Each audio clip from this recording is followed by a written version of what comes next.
Last time there was a Tuesday night football game. You go back more than half a century, 1946. The game took place in Boston. The Giants defeated the Boston Yanks 17-0 at Old Braves Field, which was also the home of the baseball Braves before they moved to Milwaukee and then subsequently to Atlanta. Field appears to be in very good shape. It was covered, of course. Took the tarp off. Chad Hall is going to run the kickback. It's interesting, the Minnesota Vikings won the toss and they elected to defer, which makes you think, first off, maybe they have an onside kick in mind. But Philadelphia, sensing that, and they've got 7 guys inside the 50-yard line. And away we finally go to wrap up the 16th week from Philadelphia. Longwell's kick, Hall on the run at the 15-yard line. And he takes it back out to the 31-yard line. Michael Vick loves to go long, as do the Eagles on the opening play of a game. The Eagles with 3 plays of 60 or more yards on the team's first play. The rest of the league compositely with 1. And there is Vick in the first quarter this season, a 125 rating. So they have gotten off the hot starts. They love to send the ball vertically down the field, much as the Raiders did for so many years, trying to open the game up with a long pass down the middle. See what they do here. He's going to roll to his left. He's under pressure, and Vick's going to run with the ball, and he's going to run for a first down. And he starts the game with a 14-yard rush. He's finally tackled by E.J. Henderson. Well, anytime you're going to try and get up here and fool around with these linebackers inside, the first thing that happens to you is you get no pursuit. Jared Allen tried to take an inside rush move, and Mike Vick was just gone. And once again, Mike Vick, no slide. He said he tried it this week. They brought out the pad, and he just can't get it. He was a little slow in getting up, but back to the huddle he goes, and now out of the shotgun with a ball at the 44-yard line on first down. Pressured again, and this time they get him. And this is Antoine Winfield coming around from the corner, as he's done so many times throughout an illustrious career, to get the sack here. Well, Antoine Winfield has been doing this for a long, long time. Right here he is, coming off the edge, and he's a guy that athletically, unless Mike Vick sees him in time, is going to be able to run him down from behind. But this is a pretty nice start here for the Minnesota Vikings. It looks like they're just going to throw caution to the wind a little bit and try and do what everybody's doing, come after Mike Vick. 5-9 record, nothing to lose. On the ground on 2nd and long, and this will be McCoy, and he will get taken down. Jared Allen. It'll be 3rd and long as we take a look at the Philadelphia starters. Michael Vick, Virginia Tech. LaShawn McCoy, Pitt Panthers. Owen Schmidt, West Virginia. Deshaun Jackson, California. Jeremy Mackin, Mizzou Tigers. Brent Selleck, Cincinnati. Jason Peters, Arkansas. Todd Herman, Saginaw Valley. Mike McGlynn, Pitt. Max Gene Gillis, Georgia. Winston Justice, Southern Cal.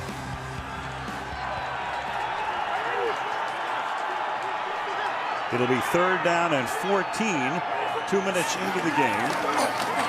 Here's Vick again, pressured by Winfield, and launches it deep downfield, but too deep. Deshaun Jackson had beaten the coverage, had gotten out in front on a deep post, but the pass overthrown. It'll be 4th down.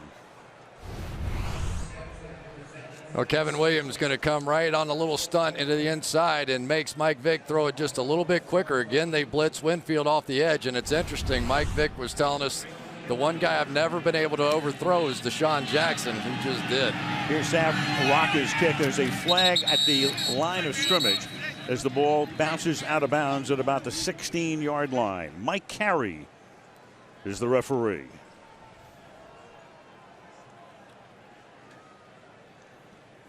Leslie Frazier trusting his defense by deferring.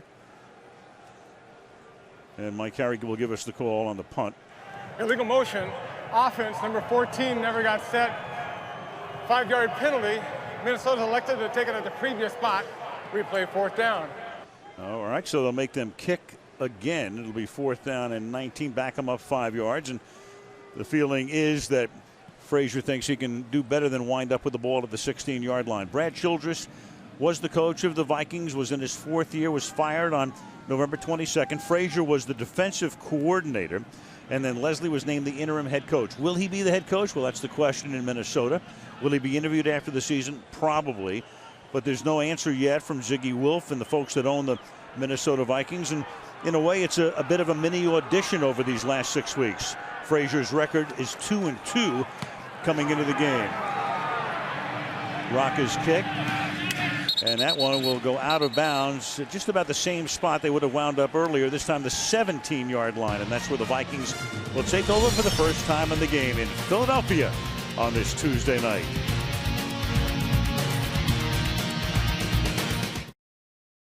There's Brett Favre, a sight that you almost never see. In fact, his streak of 297 snapped a couple of weeks ago, but then he played last week after it was determined or declared that he was out a couple of days before the game in Minnesota against Chicago, but out tonight.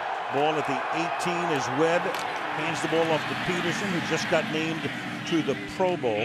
He's up to the 24-yard line. So for Webb, who started the year as number 3 behind Favre and behind Jackson, who was really drafted as a wide receiver, he was the 8th. He is the 8th rookie quarterback to start a game this season.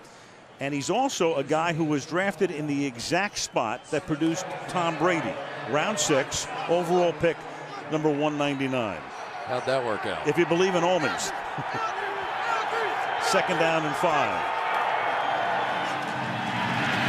And there's nothing happening on the right side. But staying on his feet, that was Percy Harvin taking the handoff. Harvin, the wide receiver who lines up in the backfield a lot, couldn't get on track 3rd and 6. How about this Jamar Chaney coming up? Right here he is. Just his 2nd start. He's out there running the Eagles defense because of the injury to Stuart Bradley. Had 16 tackles in his debut last week and comes out and fills that one beautifully.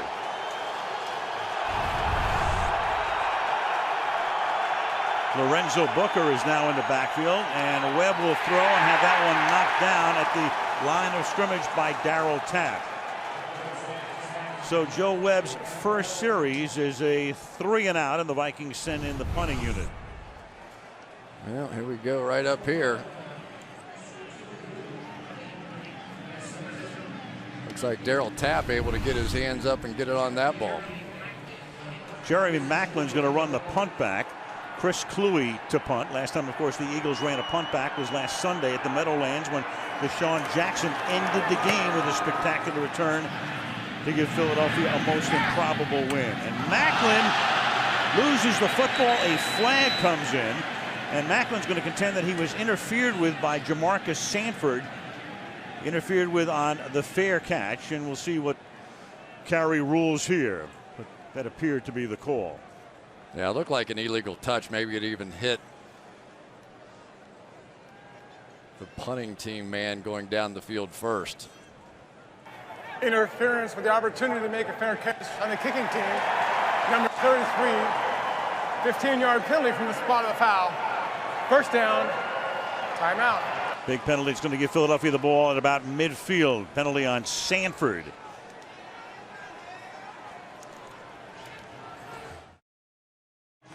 No score. The ball is at the 50-yard line.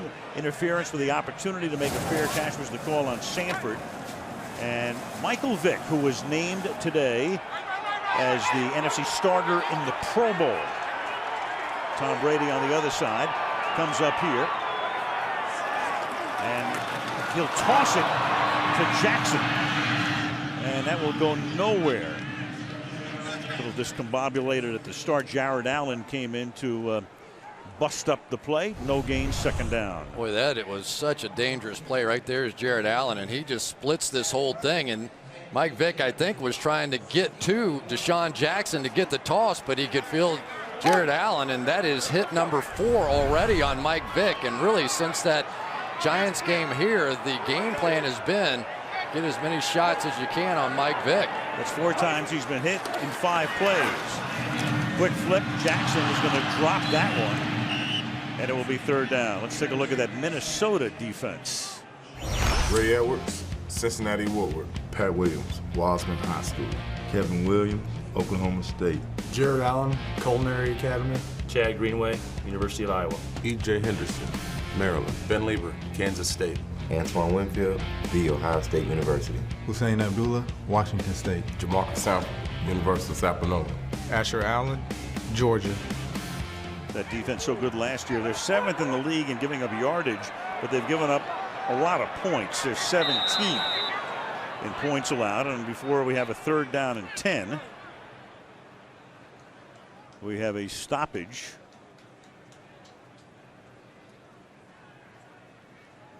Philadelphia is not requesting a charge timeout. They're down. All right, we have no idea what that was about. I've never seen that. But I tell you, it need a bit of an alarm clock here for the Philadelphia Eagles. You know, this has been kind of a sleepy start for them, and I'm sure that everybody's schedule is a little out of whack. It is. In fact, the fan schedule is a little out of whack. It looks like every other seat in this place right now is empty. It just doesn't feel like it typically feels when you walk in here. And of course, you know, they're big favorites, and the Vikings are out there with their 3rd string quarterback, but they got to get going here. They wind the clock now. It's 3rd down and 10 from the 50-yard line.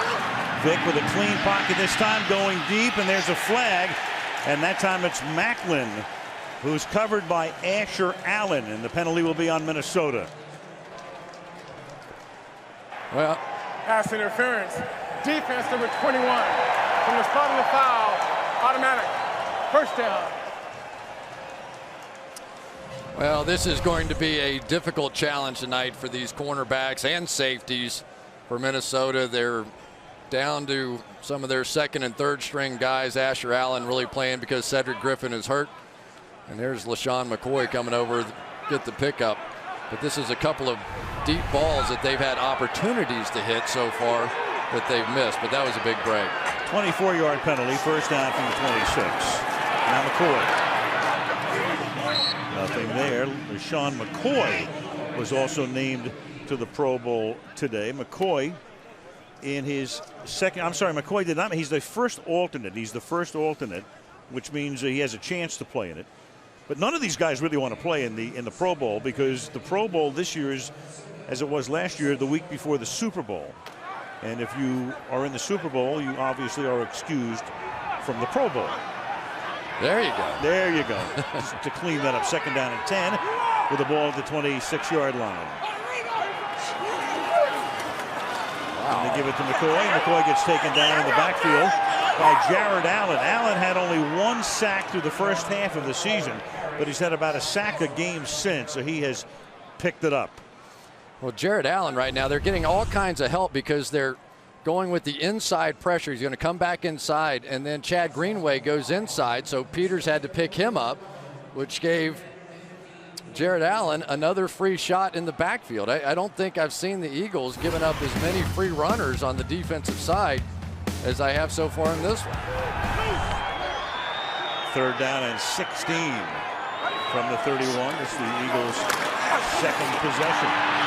And Vick moving forward, throws, and they're going to rule it a completion at the 3-yard line to Jeremy Macklin for 28 yards. And Frazier waiting for that replay and waiting to hear from the coaches upstairs as to what they think.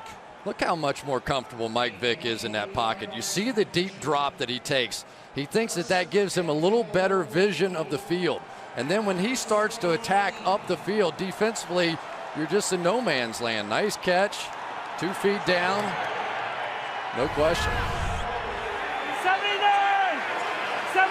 And that's what the guys have seen upstairs. They don't know. They threw the flag, and they have thrown the flag, but it's too late. There was some confusion on the sideline. The pass goes to Selleck. He gets tackled by Greenway. All the coaches were lined up, and the flag was thrown. There it is. But it was thrown too late for Mike Carey or any of the officials to see it.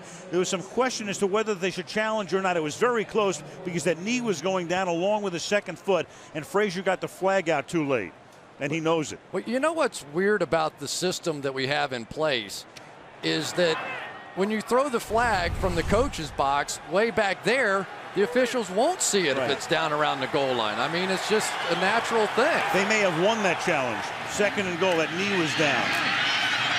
And that pass to the back of the end zone. The back judge looking, checking. Touchdown is the call to Clay Harbor.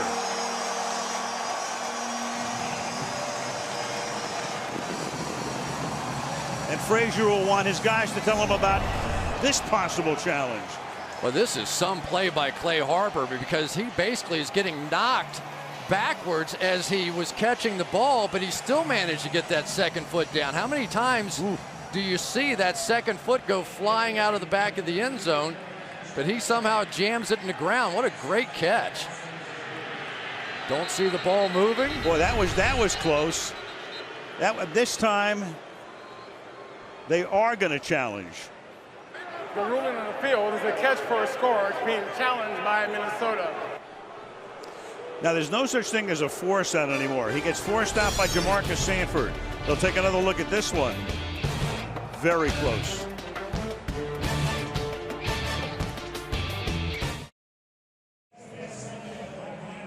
This is going to be very tough to overturn because I'm not sure it's conclusive, but it's as close as you can get.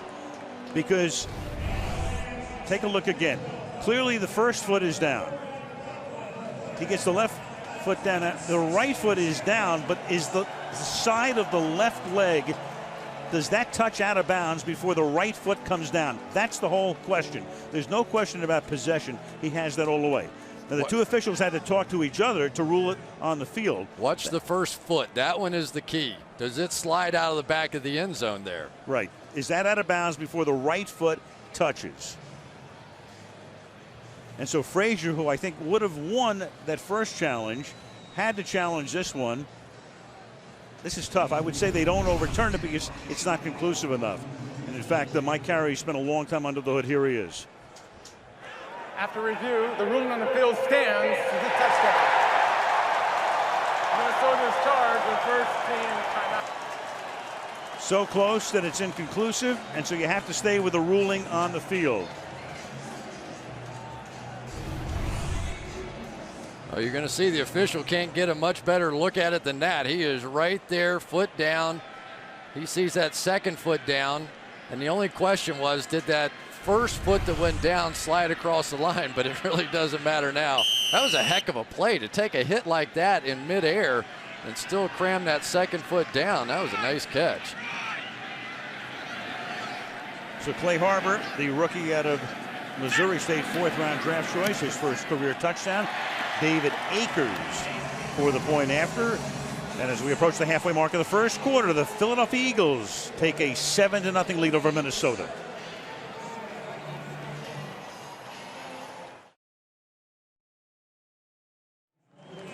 Not everyone was happy the game was postponed on Sunday night. In particular, how about the governor of Pennsylvania, Ed Rendell? We've become a nation of wusses. The Chinese are kicking our butt in everything. If this was in China, do you think the Chinese would have called off the game? He's right. The people would have been marching down to the stadium. They would have walked, and they would have been doing calculus on the way down. Get Bud Grant on the phone. Oh, I mean, Get Bud Grant on the phone. What do you think Lombardi would say? They would say that we have become a nation of wusses. And there is Ed Rendell, longtime season ticket holder. He calls into talk shows more than Vinny from Paramus. But he comes to all the games. He's on a lot of pregame shows, loves to do radio. A lot of the Eagle front office people not happy with him. In fact, one senior official told me today he's just too attention-starved. Akers' kick is a touchback. Here's the surprise they had for the governor, who was also the former mayor of the city of Philadelphia. They set up his place of honor thusly. Message sent and message received. So who sits in that seat tonight? Snowman. Sunday's accumulations, as you can see, 12.5 inches in Philadelphia. And a good many of those inches fell during what would have been the game itself. On first down, the pass is caught by Percy Harvin That's a gain of 8 yards out to the 28. It'll be 2nd down and 2. Well, that had to feel good for Joe Webb. Here's a guy that we talked about it a little bit, but he was a wide receiver in camp. And Brad Childress, of course, knew he played quarterback in college, saw him throwing the ball around, and he was like, hey, wait a minute, man, this guy's pretty good. Let's give him a chance. And here he is starting on national television. There's a flip to the outside, and that's Shanko making the catch. Gain of 1, 3rd and short. Let's take a look at the Viking starters. Joe Webb, UAB. Adrian Peterson, Oklahoma. Naufal Dahi, Brigham Young. Sidney Rice, South Carolina. Percy Galvin, Florida. Vasant Shanko, B, Morgan State. Brian McKinney, the U. Chris DeGear, Wake Forest. John Sullivan, Notre Dame. Ryan Cook, New Mexico. Phil Loho, Oklahoma. Vasant Shanko, formerly known as Vasante Shanko. I loved his other name. Yeah, I liked it better too. 3rd and 2. And that toss is to Tahi, the fullback. And they pick up their initial 1st down as he is forced out of bounds up at the 39-yard line. I agree with you. I like the Vasante Shanko better. Yeah. There's Joe Webb. We had a chance to sort of watch him warm up tonight. And the thing that you notice right away is the size of this guy's hand. I don't think he would have had any problem at all throwing it in the blizzard the other night. We put it next to Brett Favre's hand, who's one of the biggest around, and dwarfed Brett's. 24-year-old rookie, born in Birmingham, Alabama, and stayed home to go to school at UAB, and he's going to run. He ran for a touchdown in the Monday nighter last week outdoors at the University of Minnesota Stadium, and he's about 3 yards shy of the 1st down. Well, here's the comparison. There's Joe Webb, and there's Brett Favre, and Brett Favre looks like it's relatively small hand compared to Spider-Man Joe Webb. Go far behind Pat Morris, the line coach, at 2nd down and 3. Peterson will thread his way close to a 1st down, and we'll take a look at the Philadelphia starters. Jaquay Parker, Oklahoma State. Mike Patterson, the Southern California. Antonio Dixon, the U. Trent Cole, Cincinnati. Moses Foku, Maryland. Jamar Chaney, Mississippi State. Ernest Sims, Florida State.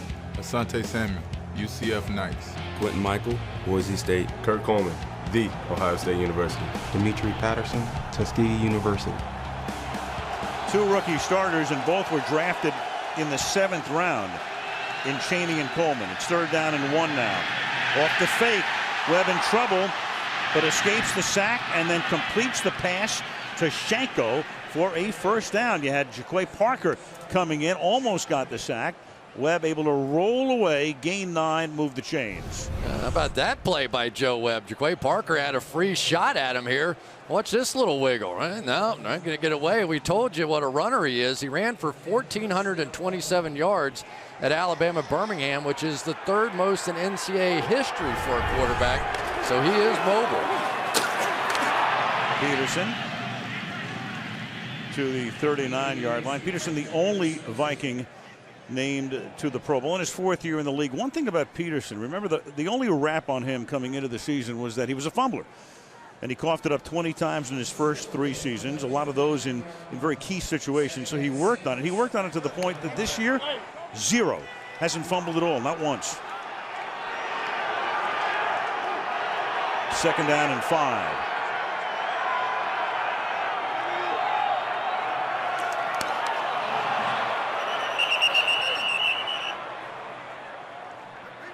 Ernie Sims came across the line.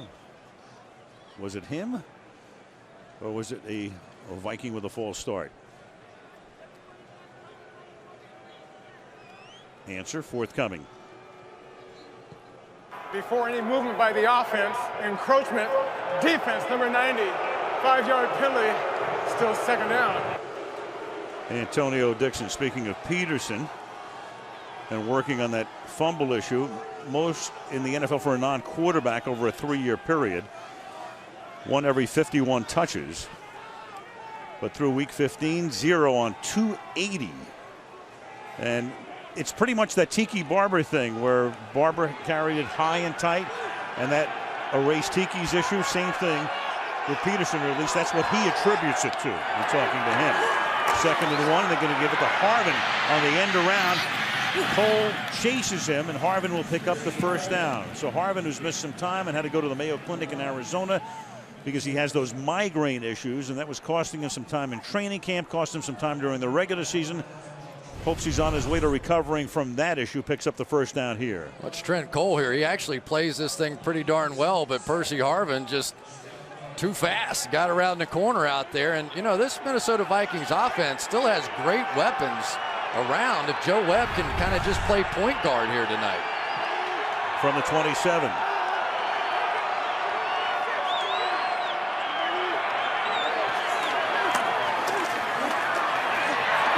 The ball off to Peterson, but the middle is clogged. That's Jamar Chaney, one of those rookies we talked about. Rookie out of Mississippi State, taking the spot of the injured Stuart Bradley and picked in the 7th round.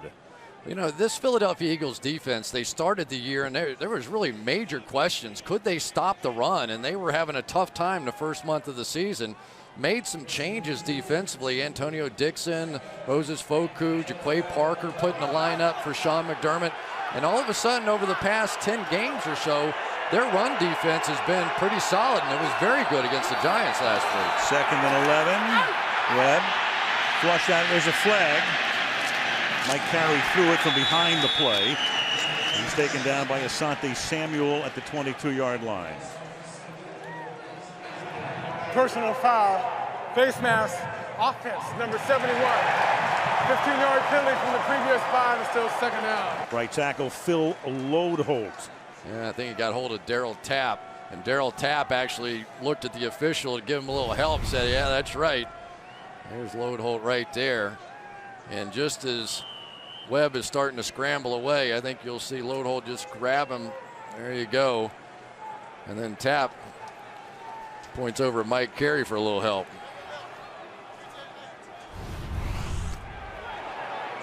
Penalty will make it a 2nd and 26 from the 44.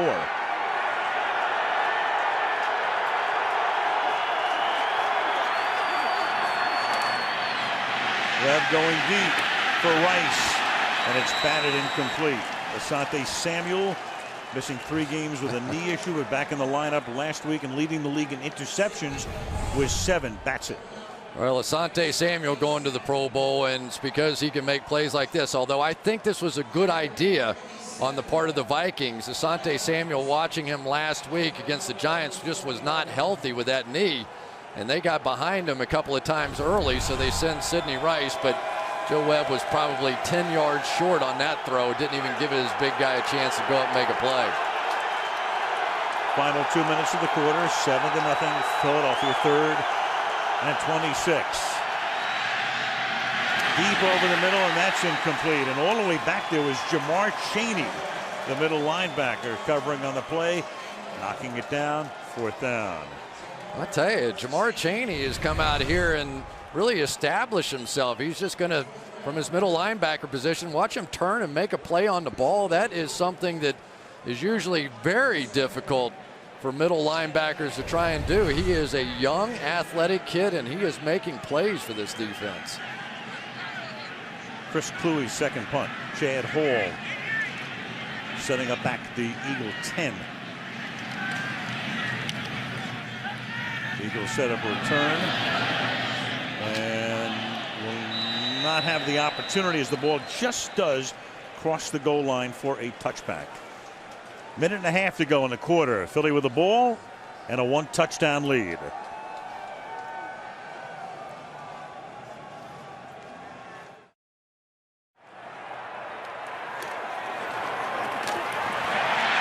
McCoy on 1st down, picks up a 1st down. Jamarcus Sanford comes up to make the tackle after a gain of 11. Tell you, LaShawn McCoy makes you cover the entire field, and Todd Harriman's right here is going to go to work. They had a little stunt down inside by Kevin Williams, and McCoy saw it and just jumped back across the grain there. And of course, Jared Allen had to play Mike Vick on the bootleg.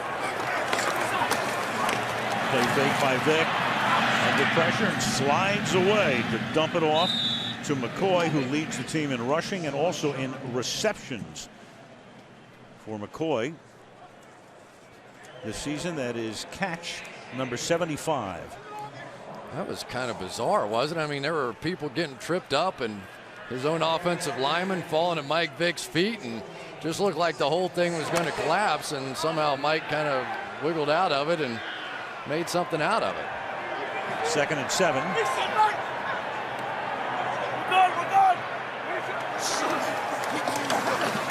Vick, he escapes Allen, who gets blocked out of the play, but here he comes again from behind.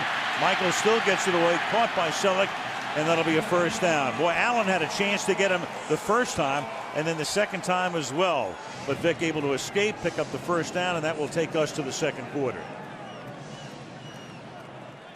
At the end of the first quarter in Philadelphia on this Tuesday night, the Eagles 7 and the Vikings nothing. And the special edition of Sunday Night Football will continue after these messages.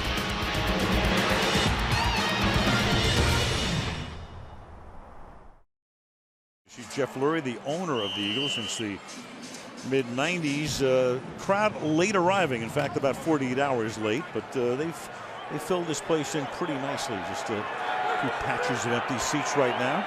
Jeffrey Lurie had to sign off on some big decisions this year, didn't he? Yes, he did, and took a lot of chances, and a lot of them have worked out as McCoy starts the second quarter with a gain of close to 10 yards, very close to a first down inside the 44-yard line of Minnesota.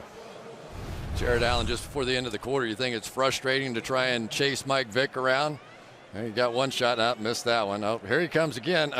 He just can't catch up to him. Jared Allen's one of the leading sackers in the last 4 or 5 years, and just thought he had him dead to right. I thought he might knock the ball out of Mike Vick's hand, but he just ran right past him. Ball at the 44-yard line. Vick slipping and gets back up and then throws, and the pass is incomplete. Selleck had it for the moment and then couldn't hang on. Hussein Abdullah, the safety, covering and helping to strip it. Second down. You know, it's been so interesting to watch Mike Vick mature this year, and I think the biggest difference in him is that you can see the way he's processing information so fast. You know, Andy Reid will talk about it. We'll send him the game plan at 10 o'clock at night, and then by the next morning at 7 a.m. he has it memorized. And Mike Vick, by his own admission, never did that in Atlanta. Well, it's the second time he slipped in 2 plays, falling down, and that time he couldn't recover, and McCoy has to pay the price. And there's no question, I mean, Vick was spectacular from time to time in Atlanta, but this is the best he's ever been. Little doubt, and everybody who's watched Vick through the years, running, throwing, and of course, as you say, Chris, the overall maturity and what he's brought to the team. And you know, you fall into things. It's serendipitous. The trade McNabb, Cobb's going to be the starter. He gets hurt. Here comes Vick, and he's going to the Pro Bowl. 3rd and 17. Under pressure again. Somehow he escapes, but not for long. It was Ray Edwards who got there first, and that'll make it 4th down. Boy, they are not shy about bringing pressure here in this one so far. This is just, they're going to send the house, and we saw the Giants have great success with this for 3 quarters, and then of course it all fell apart in that 4th quarter a week ago. But they are getting their shots, and they're hanging in there if their offense can just get something going, and that's going to be the question tonight with Joe Webb, and it's really been the question for the Vikings all season. Sav Rocca. Edwards gets credit for that last sack. It's a bad kick, and it bounces back toward the Philadelphia end. Brett Favre concluding his 20th season. He says his last, inactive again tonight, second time in 3 weeks. Sustained a concussion last week on a sack as they were playing at the University of Minnesota Stadium because of the collapse of the Metrodome roof. Hit his head, was out. He told me yesterday he was out for about 10 seconds and inactive tonight. And will he play next week is the question, and wrap up his career in Detroit. They'll play there in 5 days.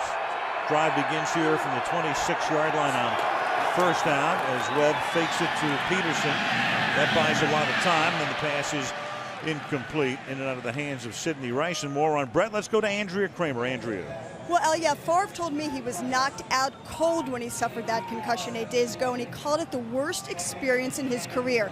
He did not take any concussion tests here in Philadelphia and has not been cleared to play. He also still has some numbness in his hand. And with only 4 days left until the final game of the season, Leslie Frazier told me they're running out of time for Favre to be ready. And here is the hit. This is the one that did it last week. Bang, hits the head on the turf. He'd already missed the game before that with his shoulder. Here goes Peterson. So for Brett, I mean, you think about it, and I was talking to him yesterday at the hotel. I mean, he's got the concussion, he's got the shoulder, the hand has also swelled up. I said, remember when it was your ankle? He said, man, I forgot all about the glory that. days back then. But, you know, it was interesting talking to Leslie Frazier about it, and he said that, you know, we were asking what's the difference in the team this year, and he said the quarterback play. I mean, you cannot go from 33 touchdowns, 7 interceptions, to 11 touchdowns, 19 interceptions, and not have a different team. Look at what the Eagles have done with Mike Vick this year. 3rd and 7. And that pass is way out of bounds. Bernard Berrien, the closest would-be receiver, and it's 4th down. And Webb right now has begun tonight's game 4 of his first 9 for 28 yards. Yeah, but he didn't get any help at all because Sidney Rice had the ball right in his hands to start this drive, and sometimes you get one completion and 2, 3 follow, and you can't be dropping them when you get opportunities with a young quarterback like that. Chris Kluwe, low end over end kick, and it will be down by the Vikings at the 23-yard line. 11:44 left in the opening half. Eagles 7, Vikes nothing.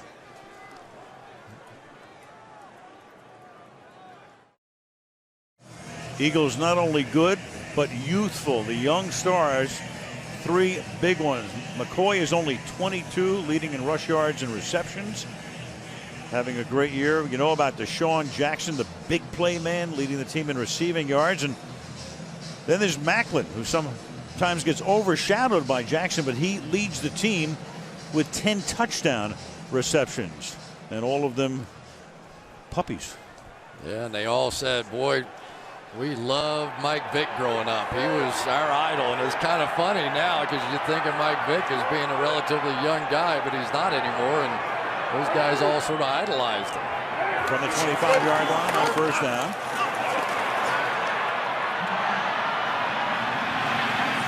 Vick buys time and then gets shoved out of bounds after a gain of 6 yards by Ben Lieber. And it'll be 2nd down and 4. Does it seem like we've seen more plays with Mike Vick along the sideline trying to inch out everything he can, and those last-minute hits that are borderline, and was it late, was it not?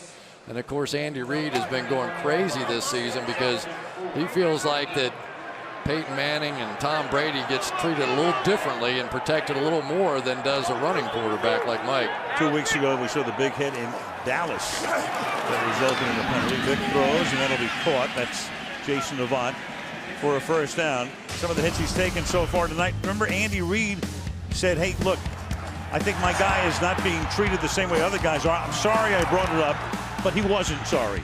No, he wasn't at all, and I think his message got across a little bit. Got a few calls last week anyway, but the formula has stayed the same. You know, he's not a big guy. He's 6 feet tall, and the more he moves around, the more shots you want to put on him. From the 36, and McCoy gets swallowed up by Greenway. We were talking to Leslie Frazier the other night, and I said, give me your offensive, defensive, and special teams MVP. So on offense, Peterson. Special teams, Kluwe, the punter. Defense, Greenway. Kind of interesting in a team with a team that has Edwards and the 2 Williamses, Jared Allen and E.J. Henderson and Antoine Winfield. He singled out Greenway. Yeah, and because Chad Greenway is leading this team in tackles and has been relentless, but he has been a good player for a long time, and they've been trying to get him some attention and just can't. And Vick slings one, and it should have been intercepted by Lito Shepherd. the former Philadelphia Eagles. So Shepard comes home, has a chance to pick off his old team, and of course the crowd now really gets into it. Well, you're going to see Deshaun Jackson try and arrow back out of this route, and Mike Vick thought he was going to break inside, and of course Lito Shepard saw it all the way, and he had 4 chances to catch that ball. I don't know how Lito Shepard doesn't come up with that one. You know, as a former Eagle, he would have loved it. And the crowd let him have it too. 3rd down and 9 from the 38. And Vick deep downfield, and that one's going to be intercepted at the 10-yard line. And that is Hussein Abdullah, who stays back there with him. On the play, it was Deshaun Jackson, and Jackson had to spin around to try to find the ball, and Abdullah winds up with the interception. In effect, same as a punt.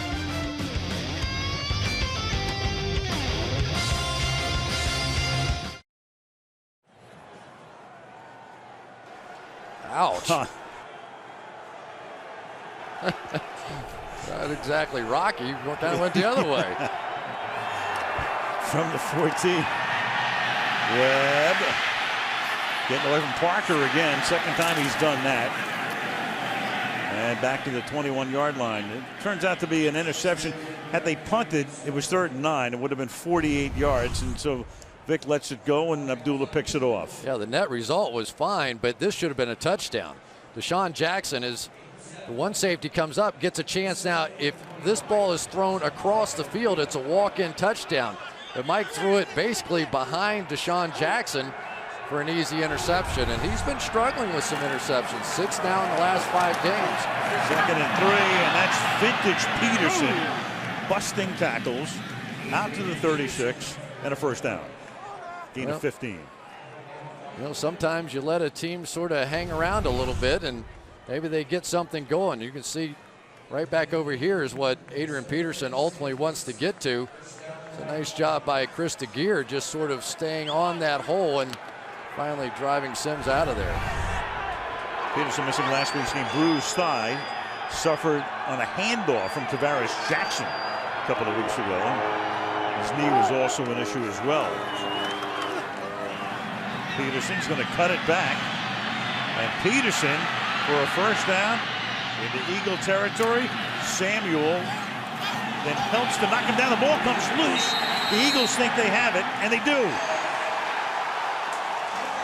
So sure enough, Peterson's saying, no, I was down. I was down. And if nothing else, he wants Frazier to challenge it. Quentin Michael winds up with the football. Is he down, is the question. Ooh. Ball's coming out right there as the knees touching. I don't know. Commercial break, and Frazier has enough time to think about a challenge.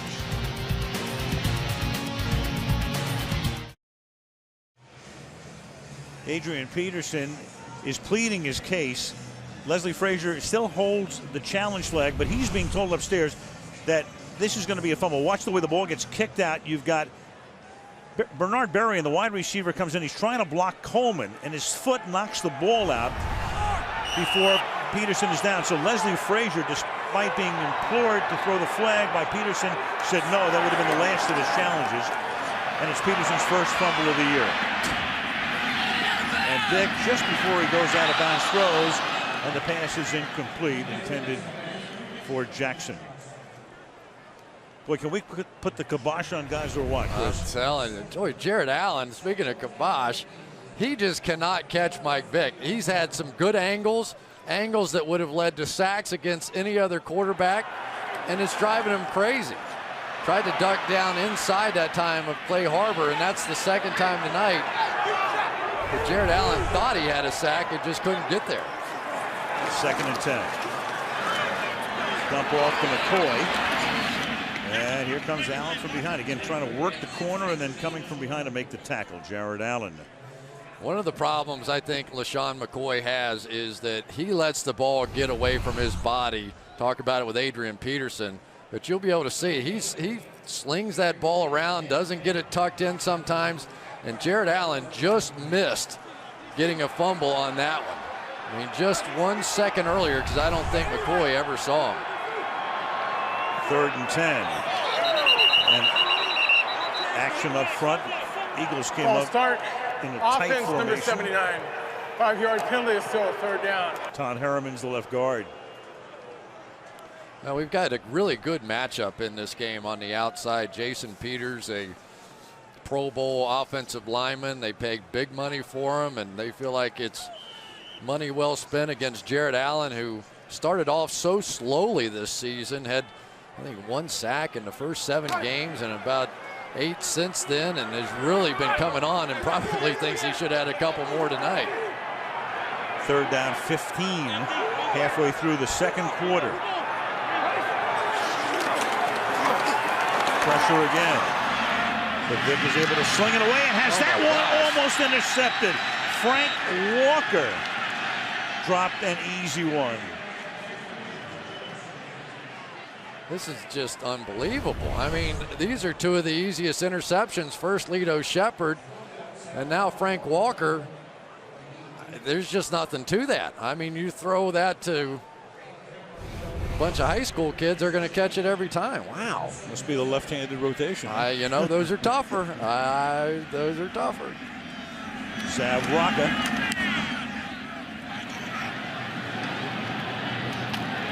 The 15-yard line. He got a flag down. This is Greg Camarillo, former Miami Dolphin. Ball loose again. Eagles think they have it. And remember, you still have a flag as the ball was being booted away.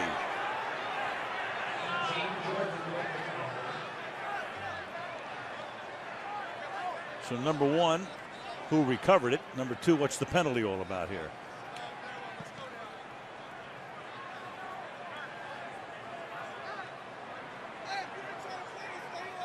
Well, you see the official with his hat off, so somebody ran out of bounds.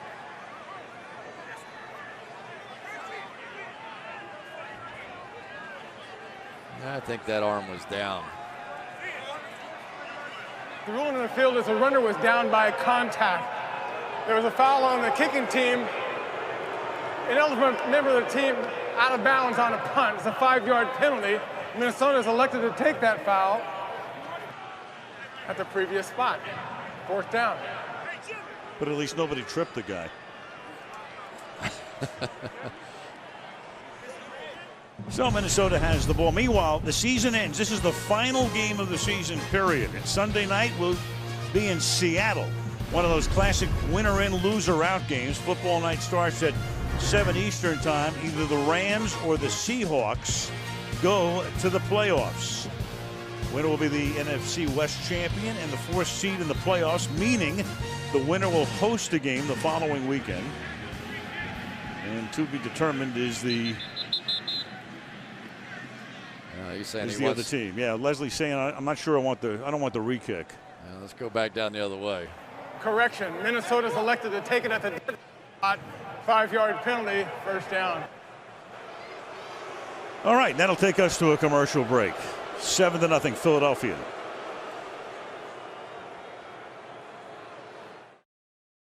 "48 hours ago, that's what it would have looked like during the game at Lincoln Financial Field. Snow is gone.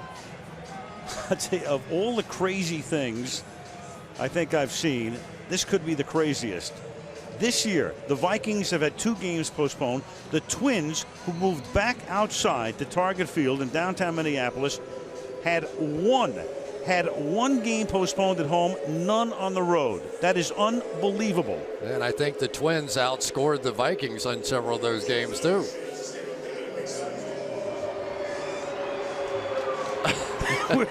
We're creating a little snow for you tonight. Virtual reality. I'll tell you what, it's been like a virtual reality game so far here tonight, too. I mean, the Eagles offensively, really, they got the one pass interference call that led to their touchdown. And other than that, the crowd's been a little sleepy and nobody's been sharp. Mike Vick probably should have 3 interceptions at this point. A very bizarre game. Biorhythms are off or something. Webb hits Harvin and staying on his feet and getting the 1st down before he's tackled by Quentin Michael. Gain of 11 out to the 38-yard line. Well, they come right back, and of course now they're going out there and they're working against Dimitri Patterson, who had such a tough game against the Giants, gave up 3 touchdowns in that one. People are going to stay away from Asante Samuel. Of course, last time Sidney Rice dropped this pass, so they fired him and put Percy Harvin out there, who made the catch.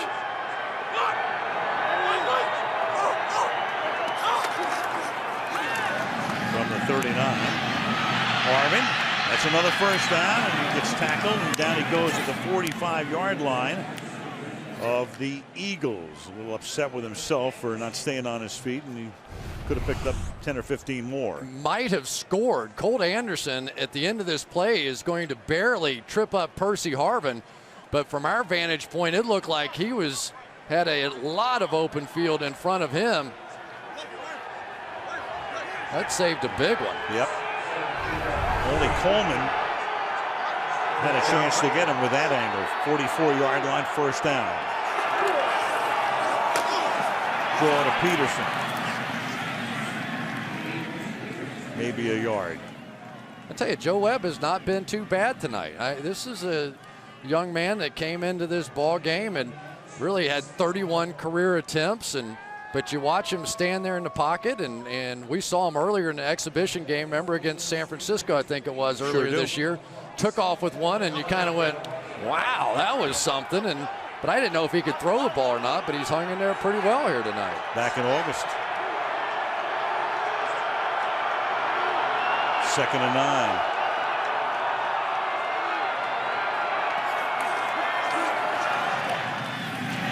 Flying saucer. Joe Webb talked about the fact he grew up in Birmingham and stayed at home. 6th round, that Brady pick, 199th overall. Great on his feet. A lot of people saying he's like Cam Newton of Auburn. First in NCAA history, 2,000 pass yards and 1,000 rush yards back-to-back. Drafted again as a wide receiver, but with Favre inactive and Tavares Jackson on injured reserve. Webb's your man, 3rd and 6. Blitz coming. Good job of protecting him up front. Varian makes the catch and then knifes his way through 3 Eagles for a first down to the 32-yard line. It's a nice call here by Darrell Bevel. End up with 7-man protection here, so even though you get some blitzes coming, they've got enough guys to pick it up and then go a little pick on the outside and run the underneath route. Keeping it pretty simple for Joe Webb. He does not look flustered. He does not look like he's out of place. He talked about in the Bears game how everything felt so fast to start that game, but then it started slowing down, and it looks like it's slowing down tonight too. He's 8 of 13 for 68 yards. Throwing a lot of short stuff, as is the case here. Rogelio Hampson makes the tackle on Percy Harvin after a 3-yard pickup. It'll be 2nd and 7 with 3.5 left in the half. Well, Sean McDermott's the type of defensive coordinator that wants to bring pressure, but when you see a game plan working like this one, where they're getting the ball out of there very quickly, it becomes frustrating to try and blitz it, because out of the shotgun, you're just not going to get there. 2nd down and 7.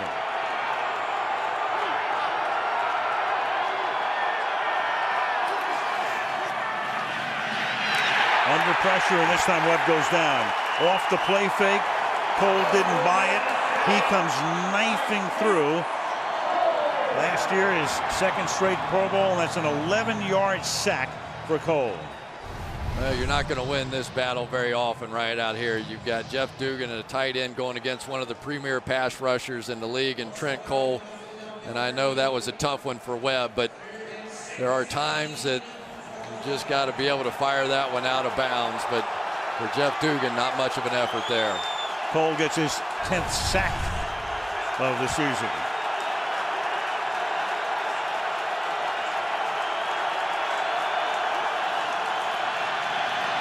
And 3rd and 16. It's juggled and it's incomplete. Sidney Rice was there. Pass on target, but Patterson met him as the ball got there, and it's 4th down. I couldn't tell if that one got tipped by Quentin Michael just before it got there or not. I'll tell you, we've seen a lot of bouncing balls off the hands and chest of some Minnesota Vikings players, both offensively and defensively tonight. They bring in Kluwe with a line of scrimmage, the 38. Macklin back at the 10 on a 4th and 16.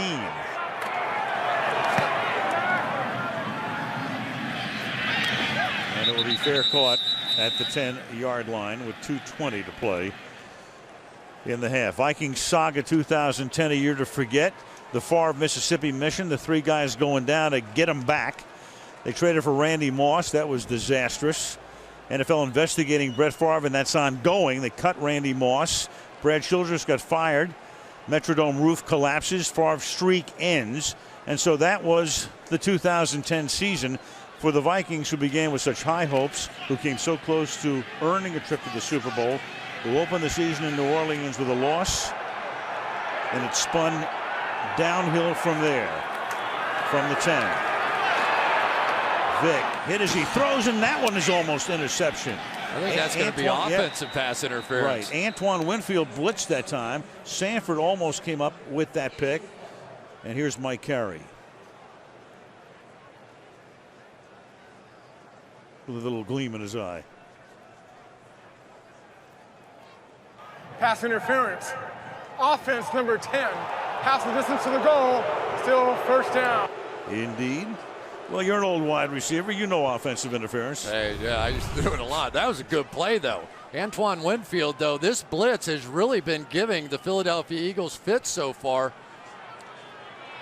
There's Jackson coming right down the middle of the field on you there. He sees, oh yeah, he grabs the back of Jamarcus Sanford's jersey. Good call. 1st and 15. McCoy, nice run. Lieber stops him at the 15-yard line, and that's going to take us down to the 2-minute warning with Philadelphia 3 timeouts when we come back, and it will be 2nd down and 5. 7-0 Philadelphia.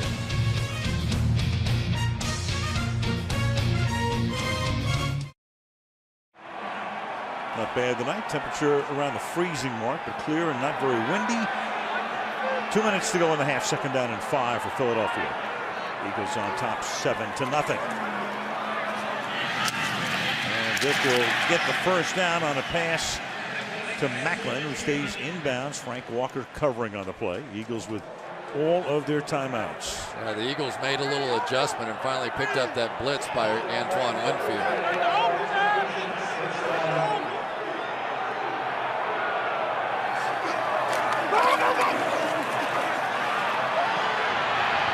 Vick flushed out. Trying to get that first down before he steps out of bounds. LaTroy Guion is the man who forced him out, and he steps out at the 31-yard line, 3 yards shy of the first. We talked about how much of a problem Antoine Winfield has been. This time they bring the tight end, Brent Selleck, over to that side and just get a little hit on him, because I'm sure Mike Vick went to the sideline and said, wait a minute now, this same guy, number 26, keeps hitting me from both sides of the field. Marty Morningweg makes the adjustment and picks it up. Vikings showing blitz, and they come in from the corner again. And Selleck makes the catch at midfield and is spun down at the 46-yard line. And the Eagles coming up there trying to save all of their timeouts. 23-yard gain. Well, LaShawn McCoy, another big blitz pickup that time on E.J. Henderson. He may not be a Pro Bowler, but he is Pro Bowl worthy. He does the whole package at running back. A minute left. And again, this is Selleck, and he gets taken down by Chad Greenway. And Mike Vick says we'll take our first timeout right here.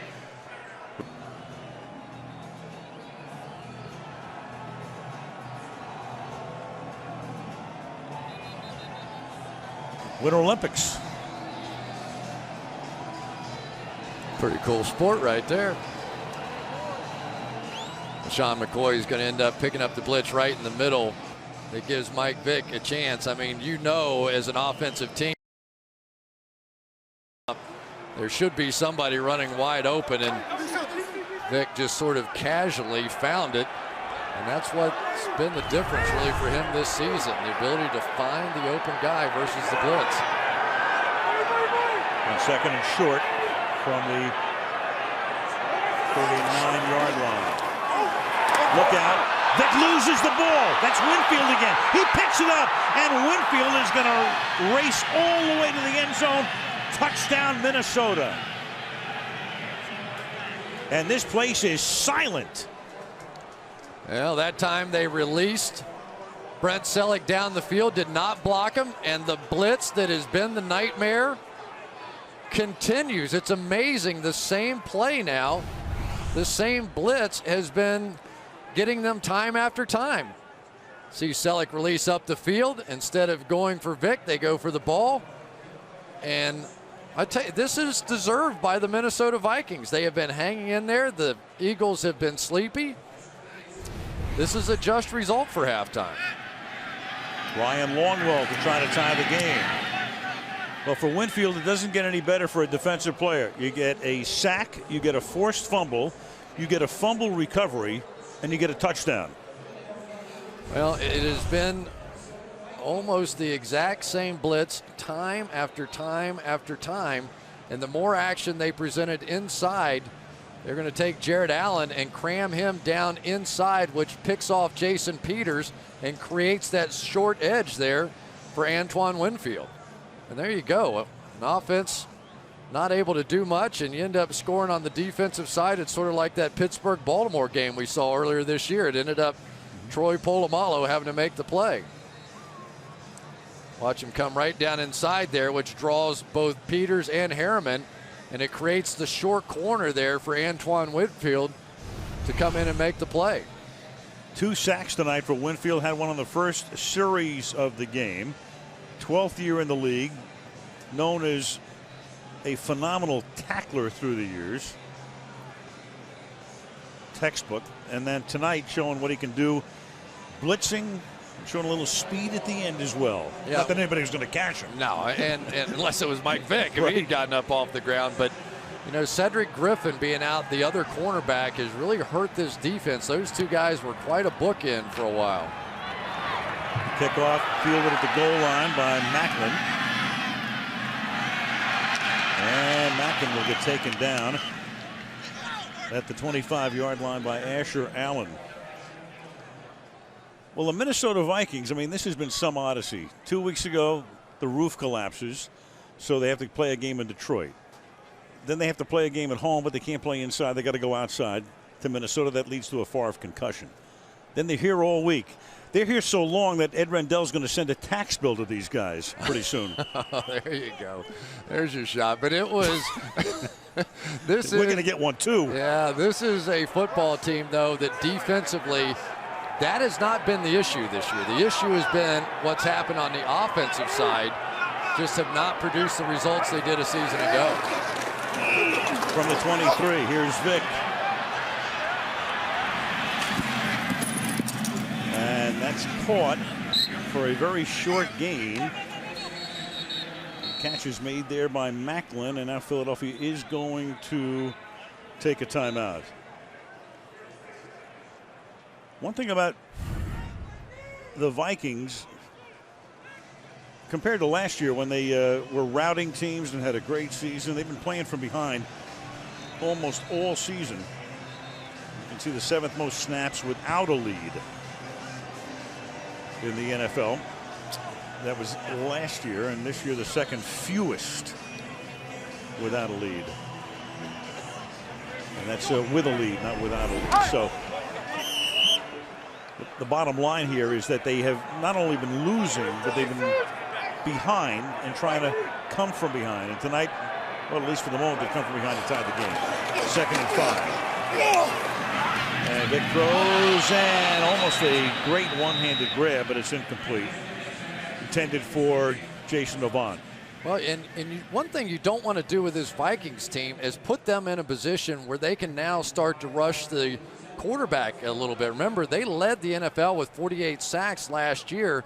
They've dropped all the way to 29th in the league this year, but it's mostly because of the stats you just showed. They haven't had a lead. They haven't had an opportunity to come get the quarterback. But believe me, this is a team that if they can hang in there, they're going to give Mike Vick some problems. 3rd and 5. pass is incomplete, and that will draw a flag, however. Taking 4 seconds off the clock, going down to 16. That's Asher Allen, who will be flagged for interference. Asher Allen with a little hook job there. Before the pass, holding, defense number 21, 5-yard penalty, automatic, first down. In effect, the same thing. Yeah, well, that was the same thing that got the other drive started. You're going to see just about the time Deshaun Jackson makes this break. A little grab, a little tug, and well beyond 5 yards. One thing you try and do with Mike Vick is get in the passing lane. He's only 6 feet tall, and it's one of the reasons he takes such a deep drop so that he can see around and through those defensive linemen who love getting their hands up against him. Here come the Vikes again. Here comes Winfield again. He just misses another sack. Pass is caught, and that's Allen who rides Jackson out of bounds, but they are still not in field goal range with 9 seconds. Well, it has just been the same formula, and it almost worked again on this one. Here he comes off the edge again, and you see Ray Edwards taking that hard inside move, which shortens that corner a little bit. There he goes way down inside, and that just gives Winfield a free run, and probably anybody but Mike Vick, he has another sack. If they can get about 10 yards here and take a timeout or get out of bounds, they'll set Akers up for about a 55, 56-yard field goal. And he's capable. And the pass is caught by Avant. And Avant's going to get out of bounds with 3 seconds. So at least they are able to bring, if they so choose, Akers out for a last-minute field goal attempt. That's the question right now, and Akers is now walking out onto the field. Well, David Akers, 1 for 2 from 50-plus yards this year, 15 for 31 in his career. This one is going to be 54 yards. Named to the Pro Bowl today, right? Yep. And Eagles since '98 before Reed. And that kick is no good. Short. On target, but short. And that takes us to the half. Sunday night's game postponed to Tuesday night. Vikings will finally go home after the game. Philadelphia stays here. They'll meet Dallas on Sunday to wrap up the regular season. And Minnesota gets the kick with Lorenzo Booker, recently signed, up to the 26-yard line. Vikings start there, and we check in with Andrea Kramer. Andrea. Well, Al, walking off the field with Andy Reid at halftime, Michael Vick had a noticeable limp right in front of us. I asked Reid about all the hits Vick is taking, as well as the trouble with the blitzes from Antoine Winfield. Reid was adamant we have to do a better job in slide our protections. Then I asked Leslie Frazier, the former defensive back, about all those dropped interceptions. He said it's driving me flat out crazy. At that point, defensive back Frank Walker went right in front of us, and Frazier yelled, "Come on, you got to catch those balls." Thank you, Andrea. Yeah, it would drive Leslie, a former defensive back, particularly crazy. And here is Webb, and he's going to go deep on first down, and the flag is thrown. Harvin is there, and Patterson was draped all over him, and Harvin will get the call. So Minnesota takes a page out of Philadelphia's book. That's the way Philadelphia loves to open a game, and Minnesota with a bomb. Pass interference.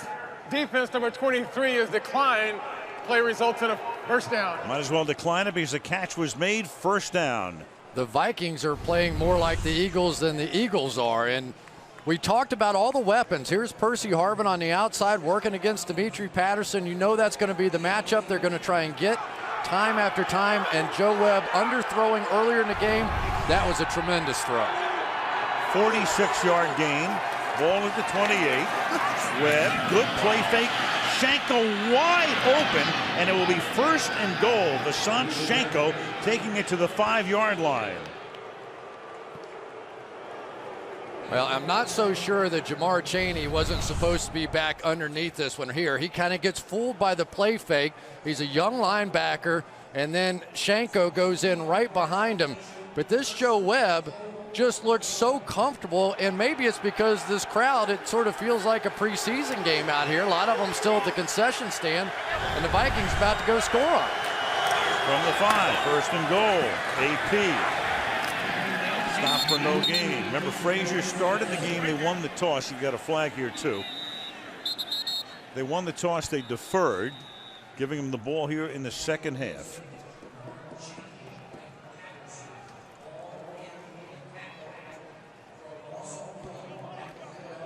Flag thrown on the outside where Harvin was locked up with Patterson. Mike Harry conferencing.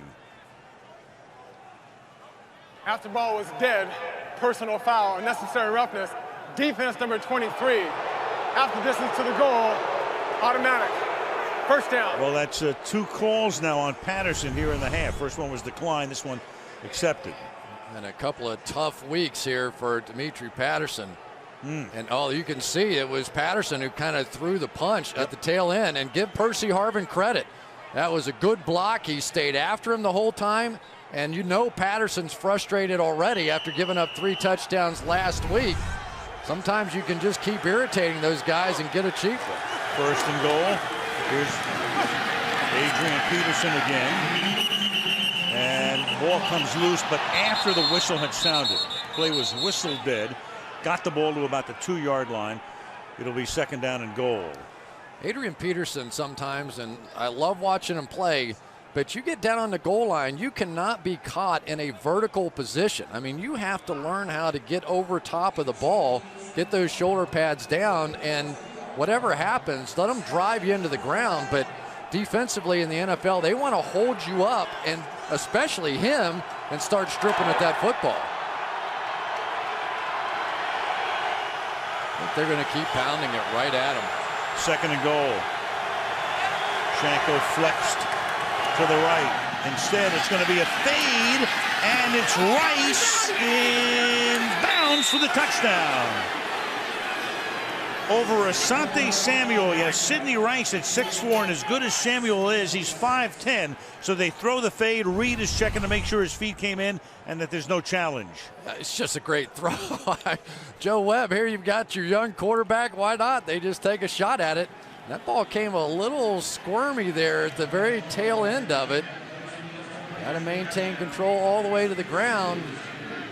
Well, Reed passed on 2 opportunities last week against the Giants, and he might have won both of them. And Andy, who challenges fewer times than any coach who's been around for a while in the league, this time he's going to throw the flag. Missed 2 opportunities last week in the game at the Meadowlands, which of course they eventually won anyway. And Mike Carey now is going to come over, and Andy's going to contend that Rice, since the ball was moving, did not have possession. The rule of the field is a catch for a score. It's being challenged by Philadelphia. Timeout. So that was a second and goal play. It'll either be a touchdown or it will be third and goal when we come back.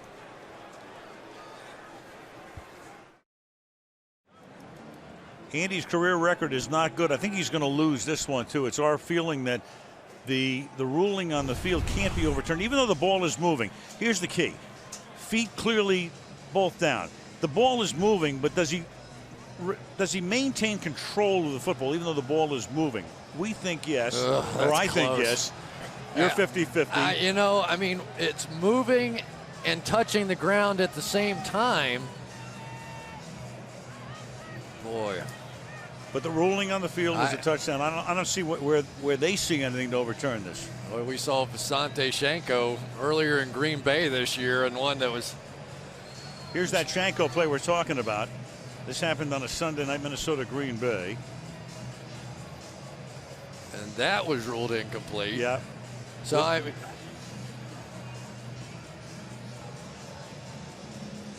that was ruled. That actual play in Green Bay was ruled as a touchdown on the field, and then it was overturned. And I think an apology, an unofficial apology, followed to the Vikings. Yeah, and that one should have been a catch. I mean, let's. Right. This one is interesting. I mean, it really is, because there is movement, and he's going to the ground in the process of the catch. So you have to maintain complete control. And it doesn't really matter whether it touches the ground. Did you have control of it? Here's Mike Carey. After review, when the receiver went to the ground, he did not demonstrate complete control. Therefore, it's an incomplete pass. Third down and goal on the 2-yard line in the middle of the field. The clock is correct. Philadelphia is not charged with a team timeout. So they do indeed overturn it, and that will make it third down and goal. Well, it's just, see, it doesn't really matter if it hits the ground. It is, you're going to the ground in the process of that catch, and I think that slide right there was the determining factor. It was not 100% control. So a long review. Meanwhile, Philadelphia has to scramble to get their right defensive alignment, their personnel group out on the field. And we're ready for play now on third down and goal from the 2-yard line. Webb off the fake. In trouble.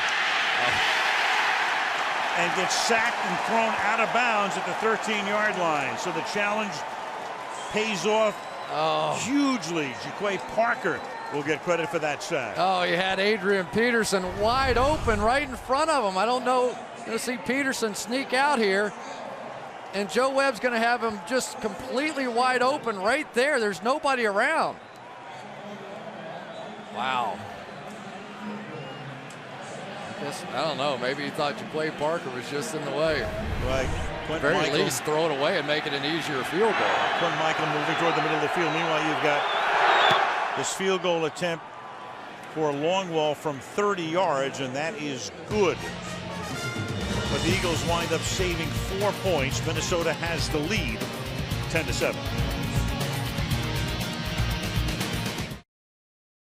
Ready for action shortly. Antoine Winfield on the bench. Of course, he's been the defensive star tonight. 2 sacks and the touchdown. You know what's so interesting about this, and here's the blitz and the action that has been causing Mike Vick all kinds of problems tonight with Winfield coming off the edge. But this is a Philadelphia Eagle blitz. This is the Jim Johnson blitz that he used to wear people out with.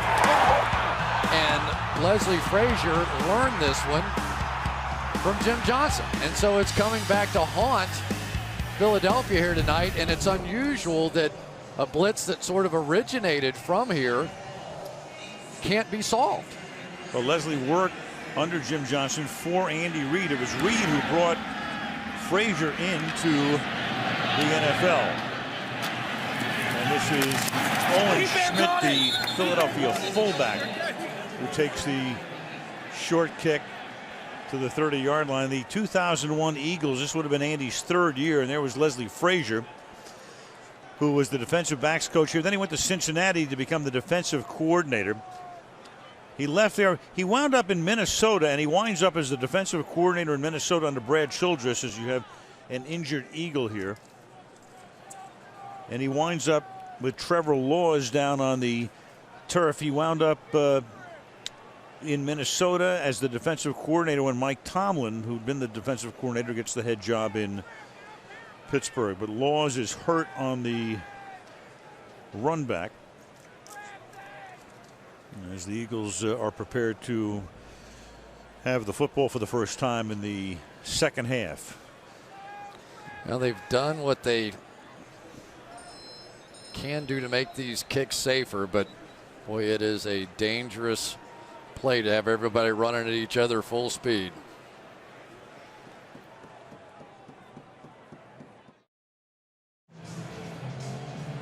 There was no foul in the play.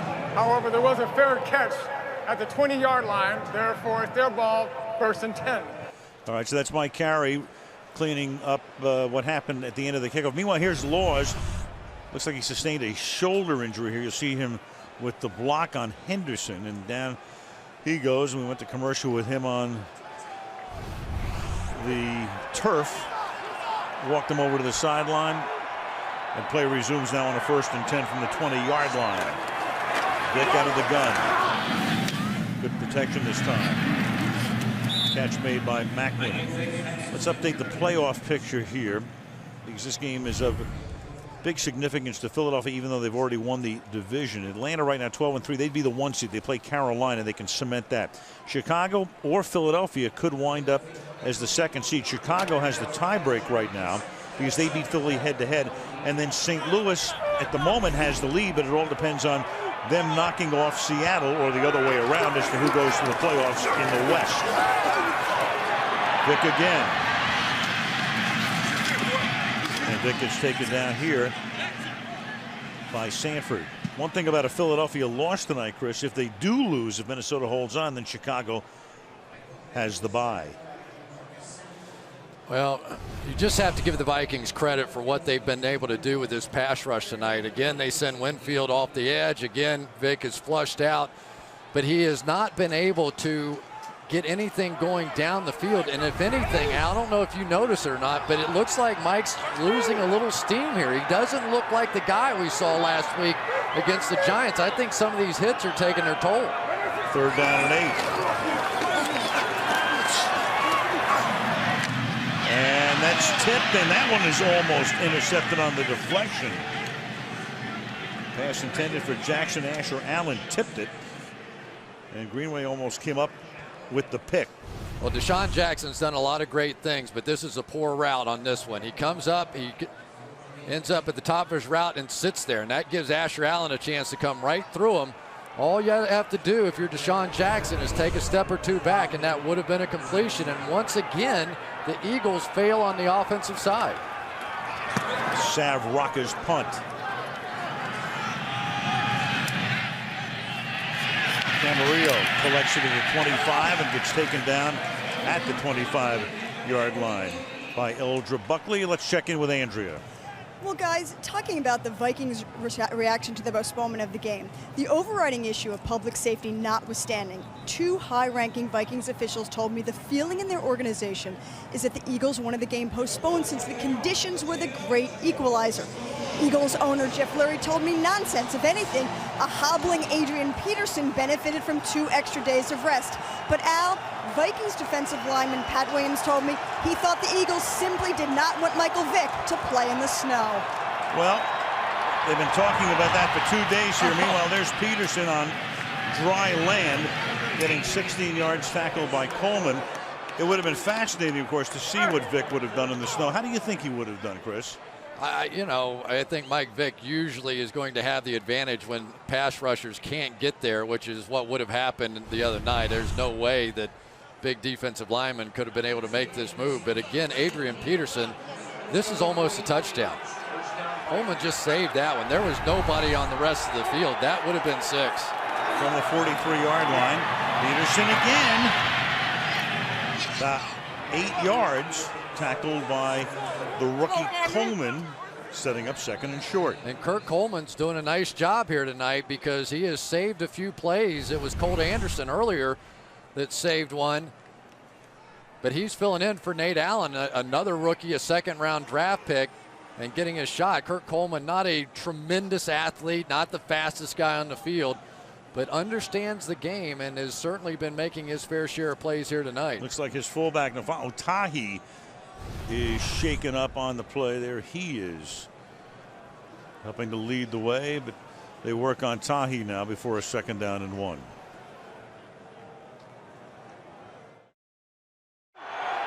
Tahi's okay. They took him off he's walked off under his own power, and you've got Peterson now picking up a 1st down on a 2nd and 1. That Philly defense talking about those 2 7th-rounders, Jamar Chaney on the right and Kurt Coleman, 220th and 244th overall picks, and not bad. Yeah, they've done a nice job, and really they have to sort of be the brains of the operation. So Sean McDermott has really simplified this game plan tonight, and he also looks like Joselio Hansen may be in for Dimitri Patterson now on regular down and distance. He is at the moment 1st and 10, and slings it out to Peterson. He's got some room to run. Enough to pick up a 1st down. To the 34-yard line goes Adrian Peterson. Tackled there by Coleman. And AP tonight closing in on 100 yards.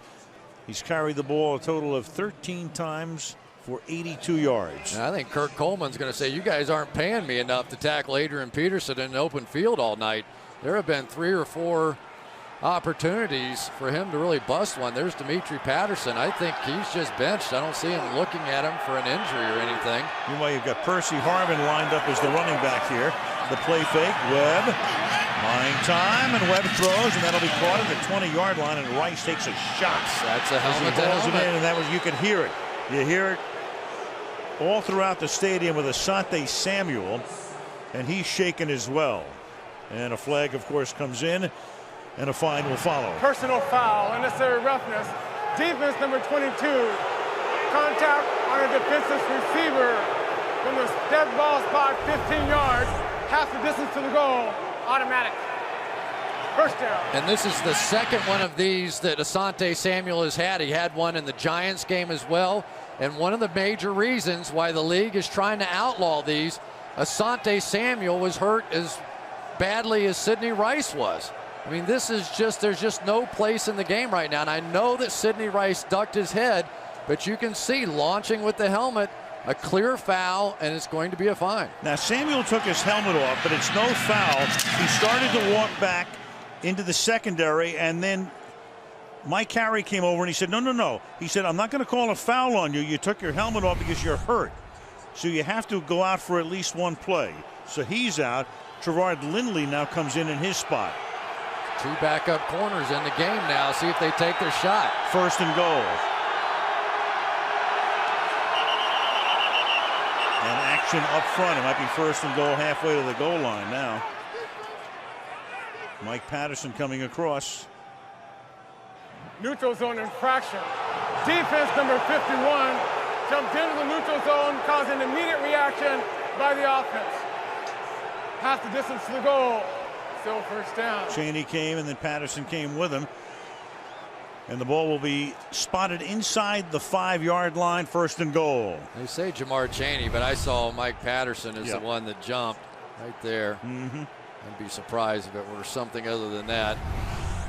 Now we've got a story developing here. This is the team that many now think in the Philadelphia Eagles could win the Super Bowl, and they're getting handled at home. I'll say. First and goal. And now you got a swing pass to Harvin, and he gets tripped up at the 9-yard line. That's Kurt Coleman. Seen a lot of action on this series. The rookie makes the tackle. That's a loss of 5 yards, second down and goal. If Kurt Coleman weren't on the field tonight, this score might be about 30-0 right now. Tell you what, he's taken some of the great athletes in the National Football League, and Adrian Peterson and Percy Harvin, and just making play after play. Eagles have the worst red zone defense in the league, but they stiffened the last time. Try to do it again. Samuel's back in the game. Second down and goal.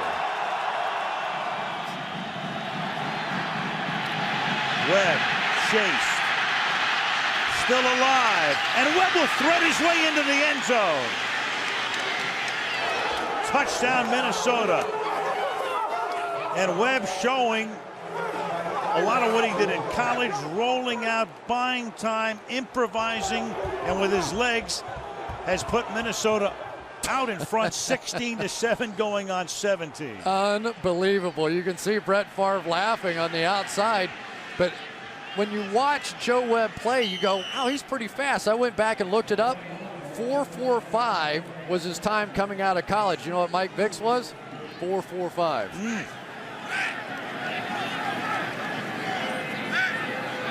Longwell for the point after to make it a 10-point game. 7:03 remaining in the third quarter, and the Vikings stunningly are up by 10. And just missing open field opportunities. That's the second time tonight. Jaquay Parker has completely missed. It was a good job by Kleinsaucer coming back in there. But the story tonight, is the Philadelphia Eagles look awful. I mean, you have to start there. This is as poorly as I've seen them play.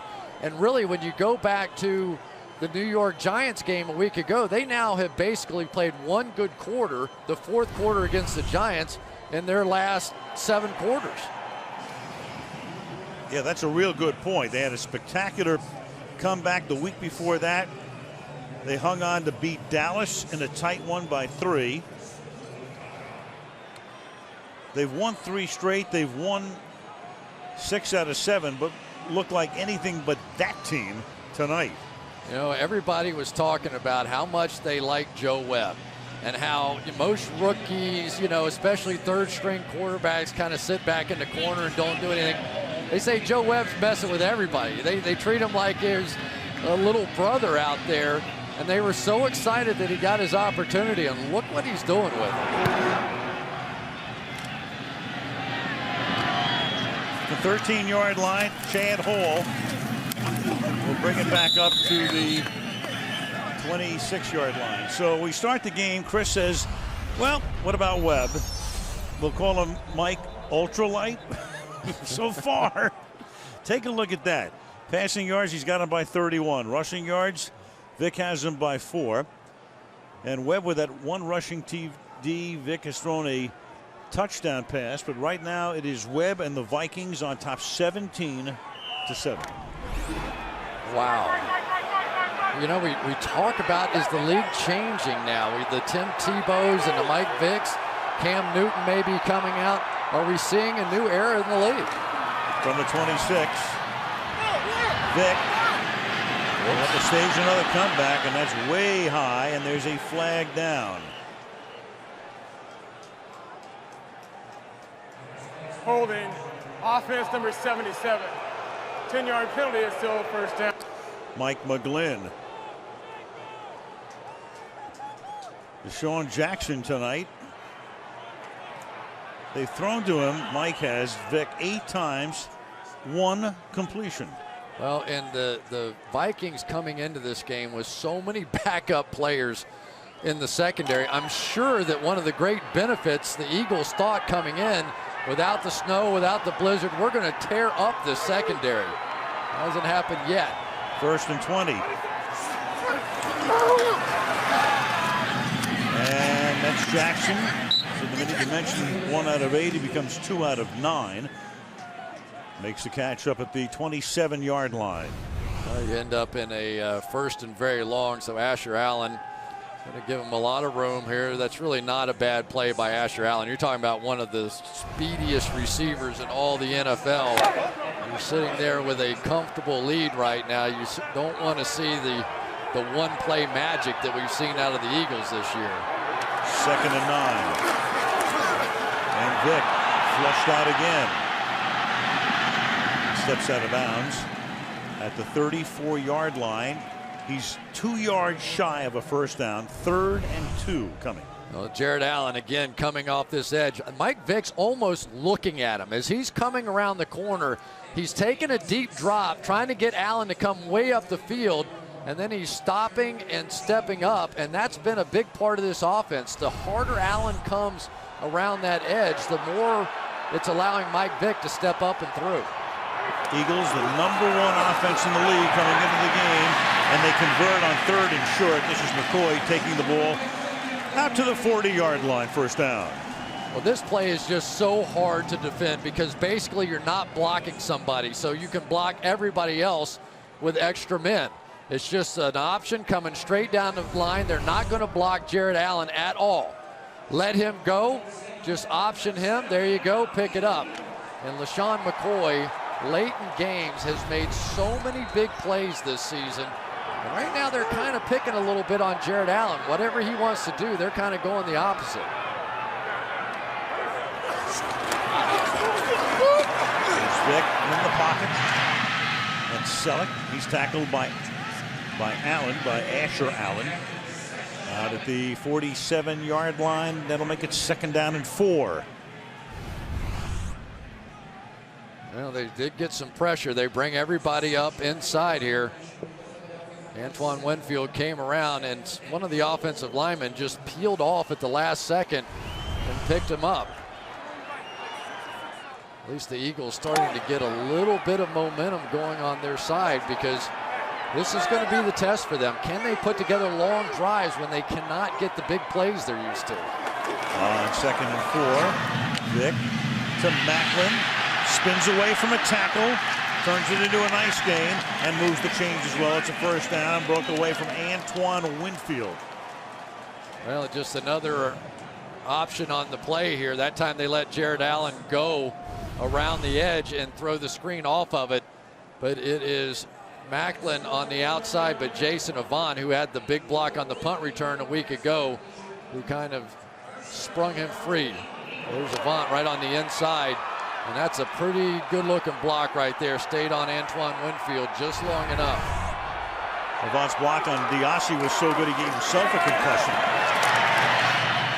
Here is McCoy taking it to the 36-yard line. Tackled there by Henderson, and we're under 4 minutes now to play in the third quarter. Look at the current drive, 6 plays, 38 yards, and Chris talking about the fact so explosive, but can they put together that long drive against this Minnesota defense? Well, and do it without a major mistake. I mean, remember, Mike Vick has already hit the Minnesota Vikings in the hands 4 different times. They've only caught 1, which is probably the only reason the Eagles are in this game right now. 2nd down and 7.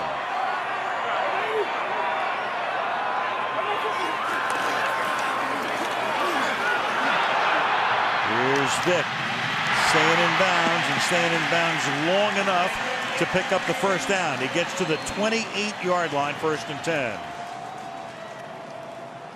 So many opportunities tonight for the Minnesota Vikings to effectively sort of put this thing away.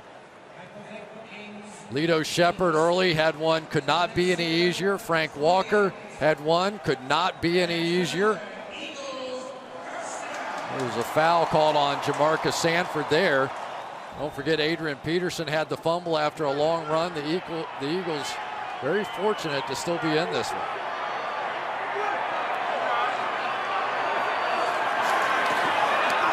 And Vick has that one knocked down at the line of scrimmage. Well, the Eagles are used to coming from behind. They've been trailing a lot in the fourth quarter of late. Of course, last week you all know what happened at the Meadowlands. Before that, the Thursday nighter against Houston and Dallas, they were down. They were down in Chicago as well, but lost that game, and that really may come back to bite them. Well, the one thing that's been a little surprising for me tonight is that the Vikings have allowed Mike Vick to scramble left. Most teams try to box him in. He's not nearly as dangerous throwing the ball going to his right as he is when he can escape left. Ray Edwards knocked down that last pass. Now he's going to go to his right. He's going to avoid a sack again. He's going to take off. And he's going to lose the football. A scramble for it at the 23-yard line.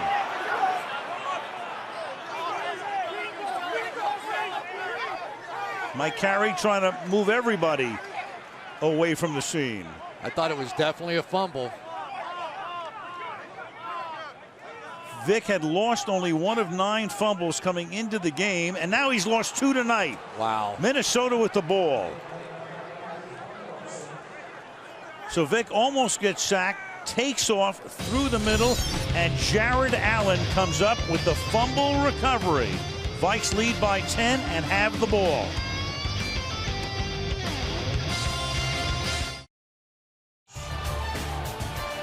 Wow. City Hall, Broad Street, Philadelphia. Back to the link we come after the fumble, and this is Adrian Peterson for a gain of 7. Go back to the fumble, which was created by Kevin Williams and then recovered by Jared Allen.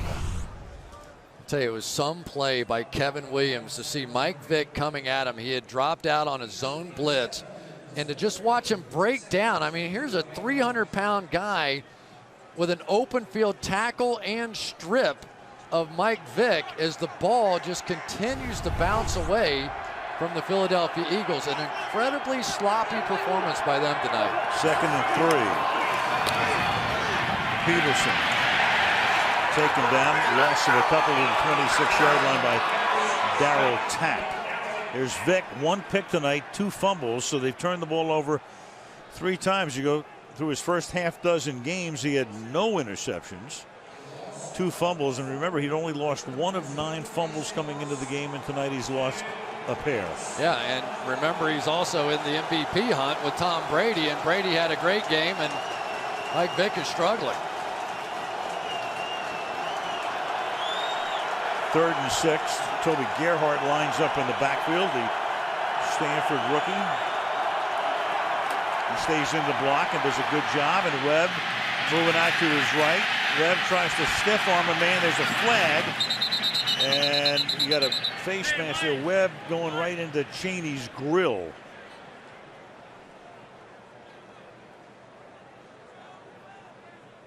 It looked like Joe Webb actually was the guy that got the face mask. Personal foul, face mask, offense number 14, 15 yards from the previous spot, still third down. Yep, one thing for a stiff arm, another thing if you grab the medal. Yeah, I always thought that was kind of a stupid rule anyway. The offensive player is allowed to put his hand into the face mask and do a stiff arm. You can see because he kind of got it hooked and just sort of threw him down. And I can't tell who it is that Jeff Owens, the defensive tackle, is the injured Philadelphia Eagle. Owens rotating in, the rookie out of Georgia, along the defensive front, looking at his left knee or leg. And Leslie Frazier talking about him and talking about right now they're going to bring the card out for the rookie Owens. See what happens here. There he is. Foot gets caught in the turf. Just got activated this week as well. Another one of their 7th round picks. Talking about Chaney and Coleman, and they also got Owens in that final round.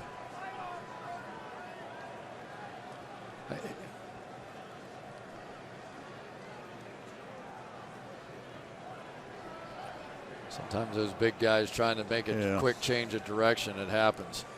This is pretty stunning tonight. I mean, remember, this is a 2-touchdown favorite. Philadelphia Eagles got the fast turf that without the snowstorm.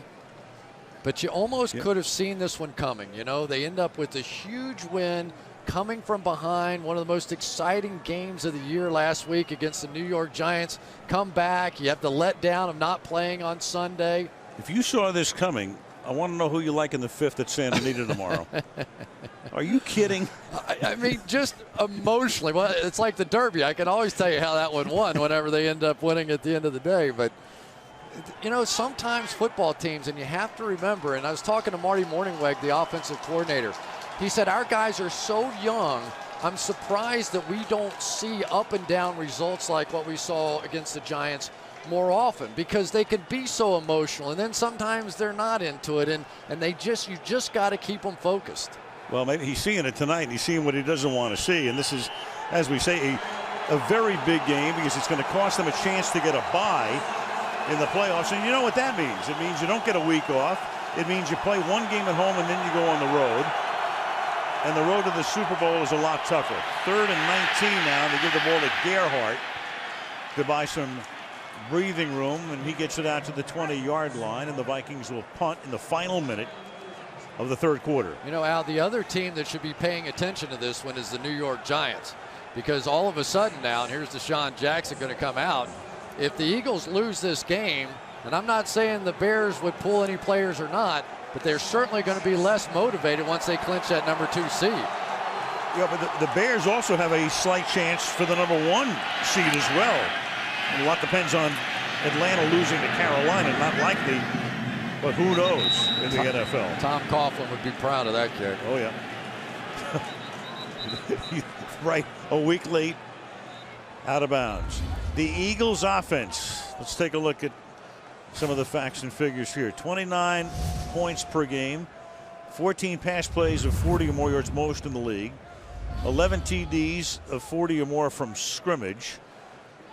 Key guys, and those guys have been basically shut down tonight. They've run 48 plays for 218 yards, so they've averaged 4.5 yards per play, rushing and passing compositely.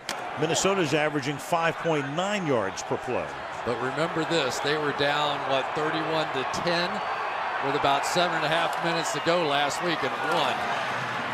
And they start this drive with a short pass to Selleck.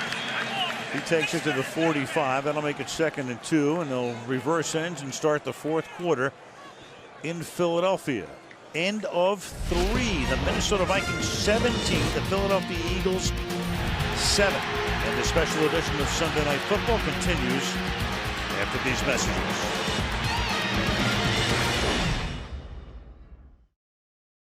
Michaels, Chris Collinsworth, Andrea Kramer.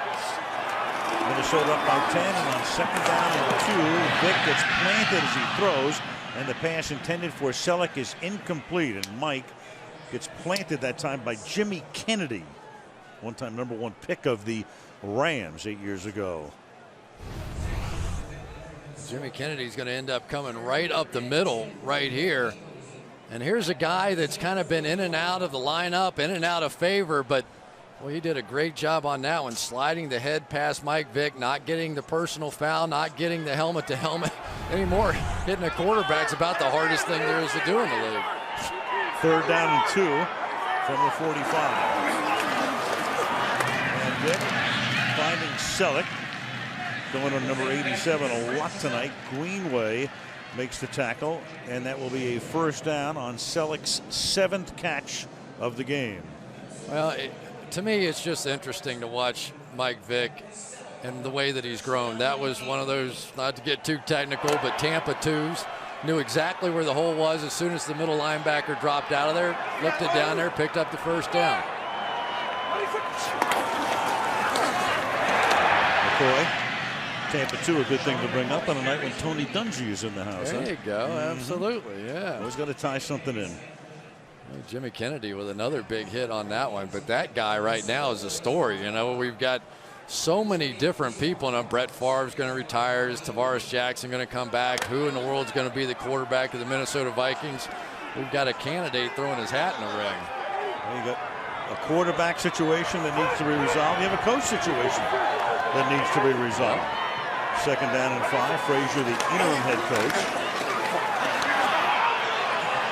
Vick. And there is Allen taking him down. And in a way, you know, Leslie Frazier, this is an audition for him. And when the Vikings hierarchy takes a look at Frazier, the one thing in his favor right now, you couldn't have asked for 3 crazier weeks for a football team. Now the Eagles just got away with a hold here working against Kevin Williams. You could see it as he came around, just grabbed the shoulder pad. But I thought that was a really good play by Jared Allen on the outside. He thought about dipping inside. He said, Mike Vick's been escaping to my left. He held his ground, and that time was able to chase him down. 3rd and 7. All the receivers in tight. Vick under pressure again, scrambling away. And Michael is going to be stopped a little short of the first down. Frank Walker comes up to stop him, and that's going to make it 4th down and 1 at the 31-yard line. Yeah, I'm not sure LaShawn McCoy may have gotten away with a little hold on this one too. As his linebacker was escaping, kind of gets his arm out and around, but no call there. And boy, that's some escape by Mike Vick. We saw him do it last week too. You need 2 scorers. You need a field goal and a touchdown. They could kick or attempt a 48-yard field goal. Instead, they're going to go for it on a huge 4th and 1. And McCoy is going to break a tackle in the backfield and get that first down. Just for a moment, the crowd had its collective hearts in its throats. Kevin Williams almost had him in the backfield. Instead, first down. Boy, Kevin Williams really had him dead to right here, right there. And for a little guy like LaShawn McCoy to put that stiff arm right in his face and knock him down. They talk so much about how much more physical, how much stronger LaShawn McCoy came back this year. That time he may have just saved the Eagles' night. 26. McCoy again, and he gets tripped up that time as E.J. Henderson, the middle linebacker, got him before he could get untracked. 2nd and 9. It's really amazing that the Vikings have been able to blitz as much as they have tonight and not give up a big play. Typically, if you're bringing that kind of pressure, you're going to end up giving up something deep down the field. But they just continue to send these linebackers, and it's been very difficult to make anything happen. About the majority of the offense has been Mike Vick scrambling out and making something happen.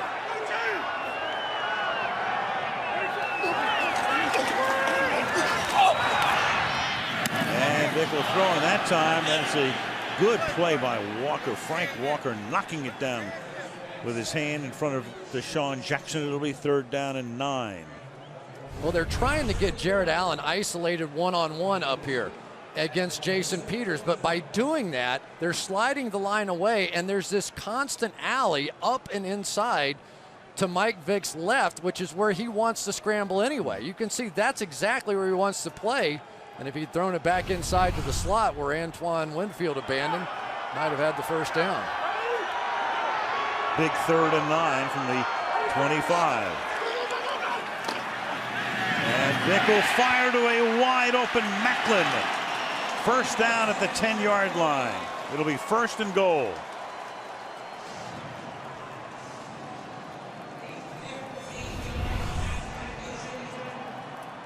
Right there, you're going to have Jeremy Macklin, and they're going to have a drop by Jared Allen. They don't rush him this time, and he just can't quite get deep enough. You can see him. It's going to just drop in right over his head. He's trying to get backwards, but he's no linebacker.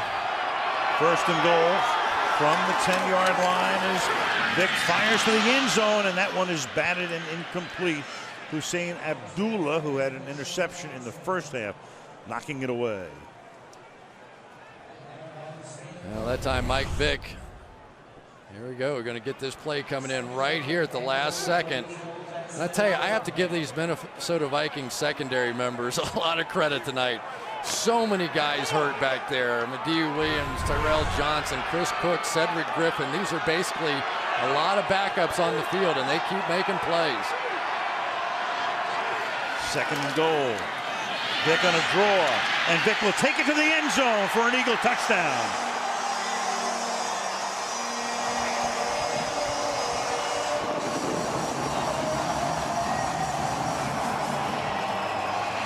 They parted the sea for him. The only guy he had to beat was Sanford, and he did that fairly easily. Same thing this time.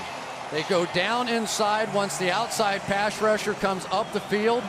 Winston Justice just takes him down inside, and so basically every time the Vikings go to that outside speed rush, they just run them up the field, wall off the rest of them, and it's been a nice adjustment by Marty Morningwig here. Akers to make it a 3-point game, which he does. So a huge Webb, Chase, still alive, and Webb will thread his way into the end zone.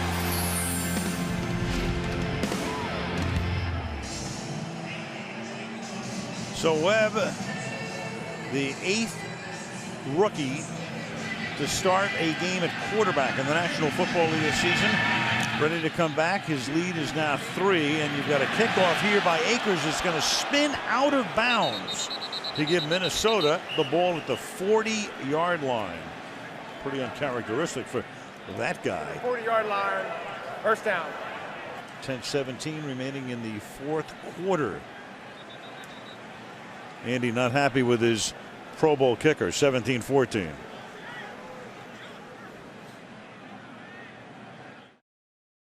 And so it's going to end for Brett Favre. I mean, he says this is it. It's the end of year number 20. And the question is, will he play in Detroit next week as Webb goes back and avoids initially the sack and then throws incomplete. And of course, the other thing hanging over Favre, and it's been out there since October, of course, well chronicled the alleged texts that were sent to the former Jets in-house employee Jen Sturger 2 years ago when Brett was a member of the Jets. Roger Goodell and the league has been investigating. It's been ongoing since October.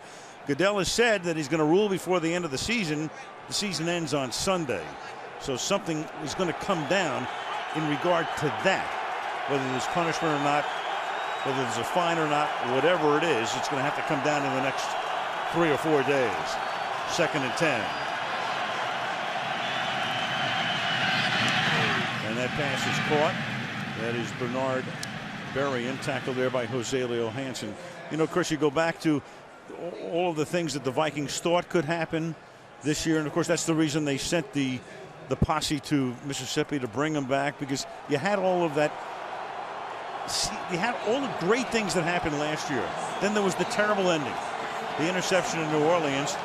And I mentioned at the top of the show, it turned out to be fool's gold last year. As a fan, I wish he'd have stayed home. He may have too. 3rd and 2. And that's caught by Lorenzo Booker.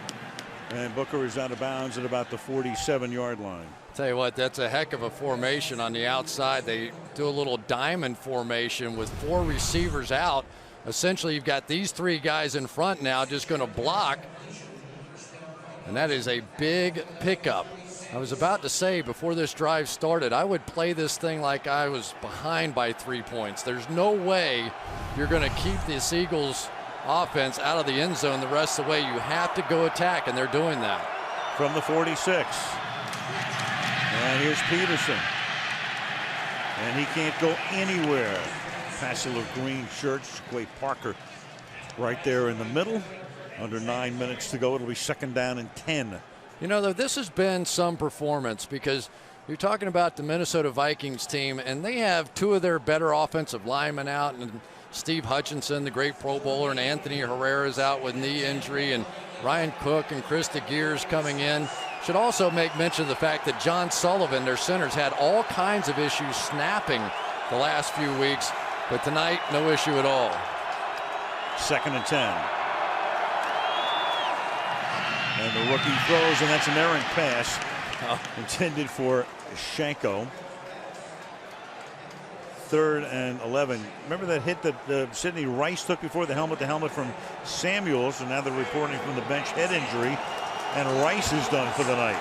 Well, if the NFL did what I think is right, Asante Samuel should be out of the game as well. An ejection would be much better than a fine in that situation.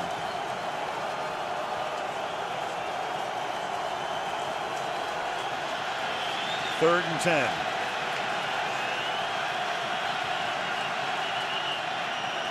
And the Eagles are going to take a timeout on defense. That hurts. Yeah.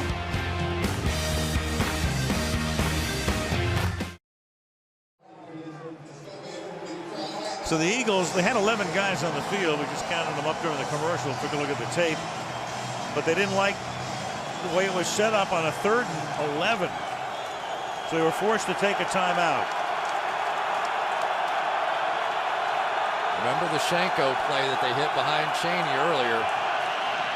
This time Shanko stays in the block, and the pass is caught over the middle by Percy Harvin. 1st down at the 28-yard line, and a huge grin on the face of Webb. Same exact play they hit earlier. This is right up and across. Chaney gets there, but he gets beat on the move. And what a throw by Joe Webb, who's acting like he started about 13 years instead of about 13 plays coming into this game. Fantastic. I tell you, I love watching a young player come of age in a prime time before the nation kind of game. A guy drafted as a wide receiver in the 6th round. Peterson inside the 20, inside the 10, and out of bounds at the 2-yard line. 1st and goal. And again, this place is totally silent. Well, for all the good plays Kirk Coleman has made tonight, he just blew that one right out here. His job, he's got to contain Adrian Peterson. You cannot let him bounce it all the way out. Nobody else left. They're lucky that didn't go the distance, but almost. That one's sort of been ticking all night. They've just missed 2 or 3 times on these plays, and then finally Peterson hit them. 27-yard gain. That's 111 yards for Peterson tonight. Trying to add a couple more. Flag down. Flag down in the 2 flags in each corner of the end zone.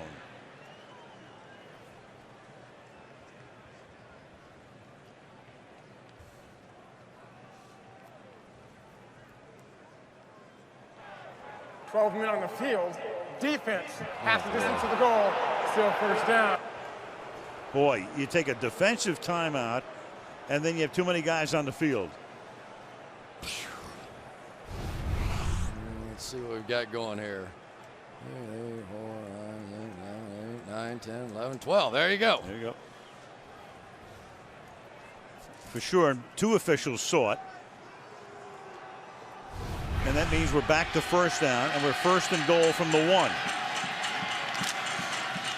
And here's Peterson again. Puts his head down, and no signal yet. Now there is. Touchdown.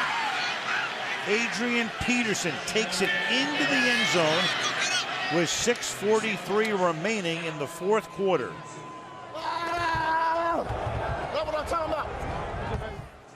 You know, sometimes Adrian Peterson just has to take it into Own hands here. Watch him this time. Remember, he got stood up down there earlier. This time lower than the lowest and just pounded that thing in there. But the play on third down by Joe Webb, the pass when he had to have it, he found the rookie on the other side. Jamar Chaney took advantage.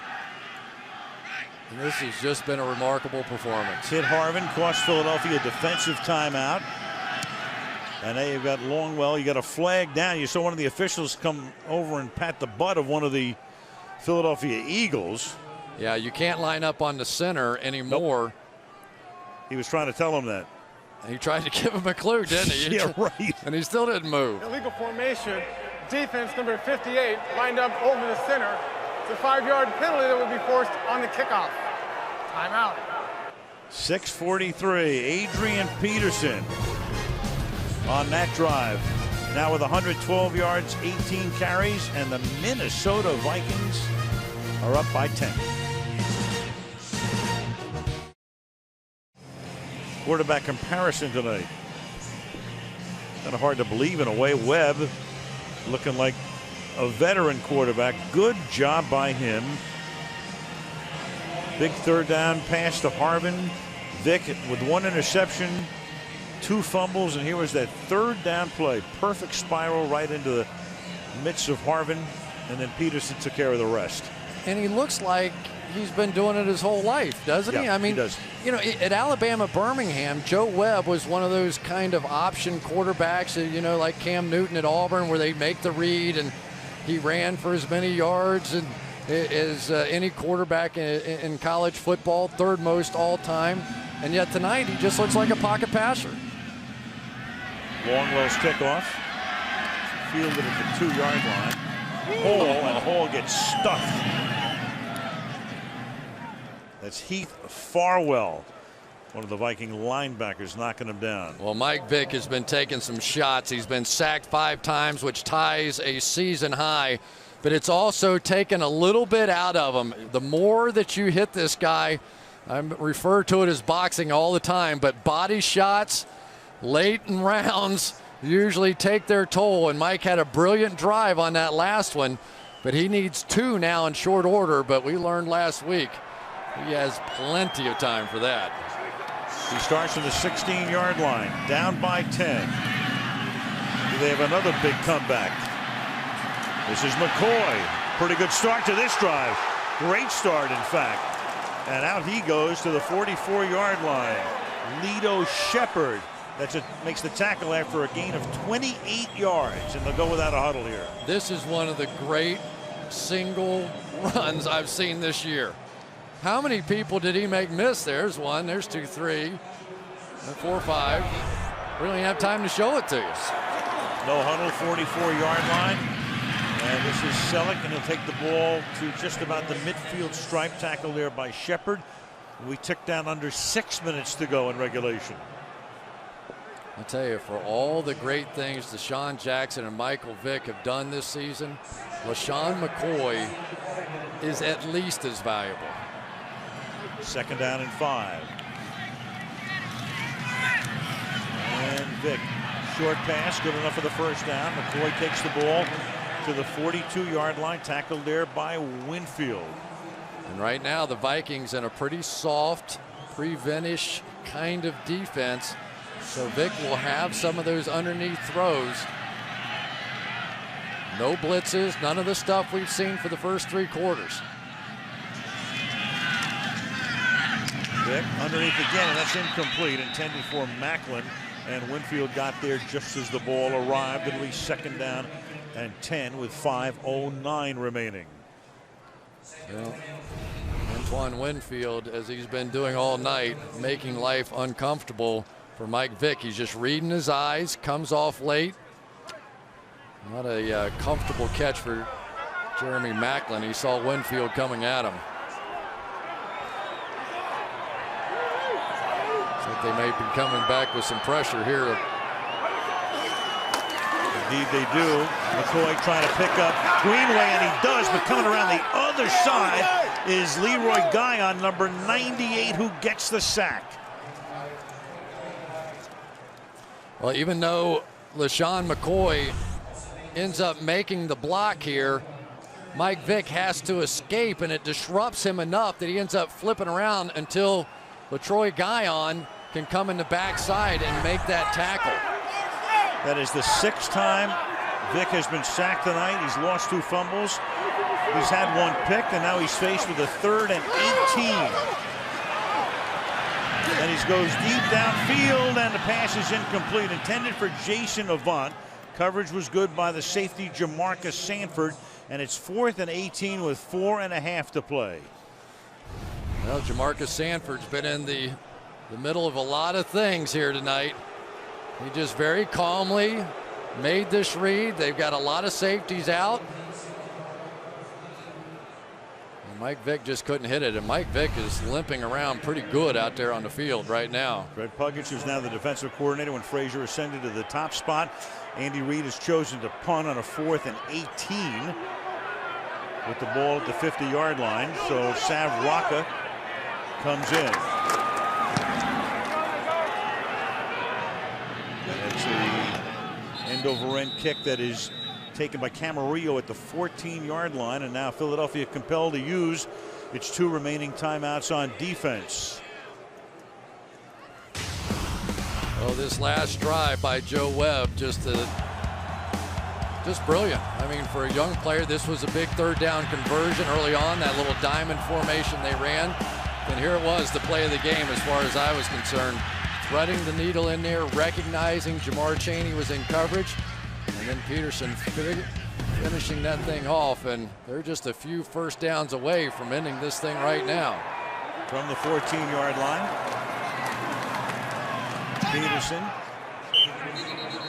Peterson with that 52nd career rushing touchdown, and his career is less than 4 complete years old. That ties a franchise record. Go back to Bill Brown and Chuck Foreman, 2 great former Vikings, couple of decades ago. And Philadelphia takes a timeout, so AP's next touchdown will put him on top. And right now the Chicago Bears are ready to send a big thank you note to the Minnesota Vikings, because a Philadelphia loss cements a bye for Chicago, and the Bears still have a chance with to get the #1 seed if they win, if they beat Green Bay, and Atlanta somehow loses to Carolina. Chicago would be 1, but right now you've got Atlanta and Chicago that would get the byes, and Philadelphia puts themselves in a position right now to be the 3 seed, meaning a playoff game here the weekend of January 8th and 9th, then a road game for sure, and then you'll see where the highest seeded team hosts the championship game at the end. 2nd down and 8. Peterson again to the 18-yard line, and the Philadelphia Eagles have taken their final timeout with 4:14 left. You know, the interesting thing about this is the Giants are about to take their 3rd loss of the year at the hands of the Philadelphia Eagles, because by losing this one, the Giants effectively eliminated in that one. So as long as, you know, the Chicago Bears, if they don't play their guys and really try to go after it. Well, a Green Bay win would eliminate the Giants. And you've got, of course, Atlanta right now. They hold the ace because they play Carolina, and they should win the game. And then New Orleans is going to wind up most likely as the #5 team. And if Green Bay gets in, they wind up as the #6 team. But meanwhile, you know, it's the same thing in a way that happened to Philadelphia last year. They had a chance by winning in Dallas to get a bye in the #2 seed. They lost, put them in the 6th spot. And of course, they went to Dallas and lost back-to-back weeks. And that summarily ended Donovan McNabb's stay in Philadelphia. Well, I know Lovie Smith has said that he's going to play his guys full out regardless. Sometimes you get an injury in the second half of one of those games, and all of a sudden your strategy can change a little bit.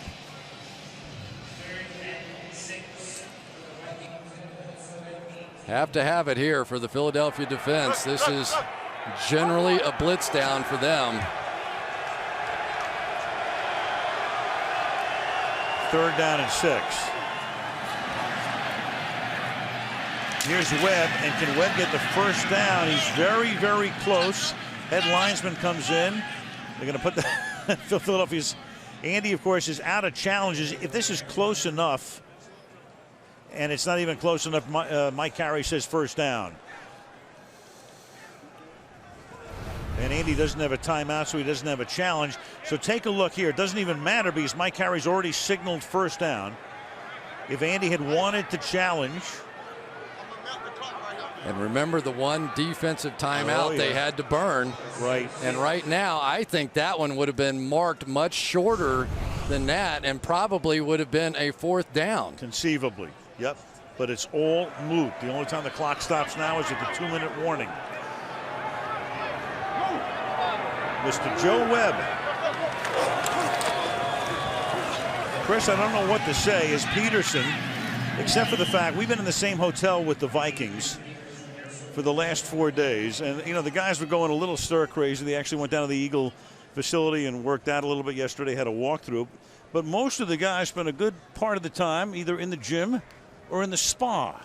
So maybe it's spa treatments. Maybe that's the key. That and a hot young quarterback on the other side. But this has been really a stunning performance. Two touchdown favorites the Philadelphia Eagles were coming in off of that huge come-from-behind win against the New York Giants. Of course, clinched the division. But they look like they had nothing to play for tonight. Well, Webb, I'm quite sure what this is all about. Uh-oh. Oh, of all things,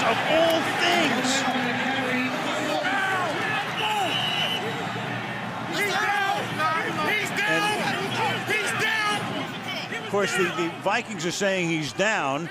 And again, Reed can't challenge this no matter what happens. The ruling on the field is down by contact. Third down. Wow. No timeouts, no challenges.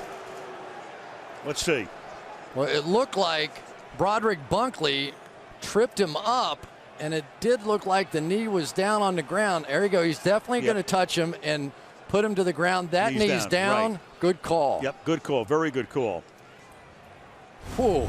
So a challenge wouldn't have done anything there. But why in the world are you going to fool around and run a play like that?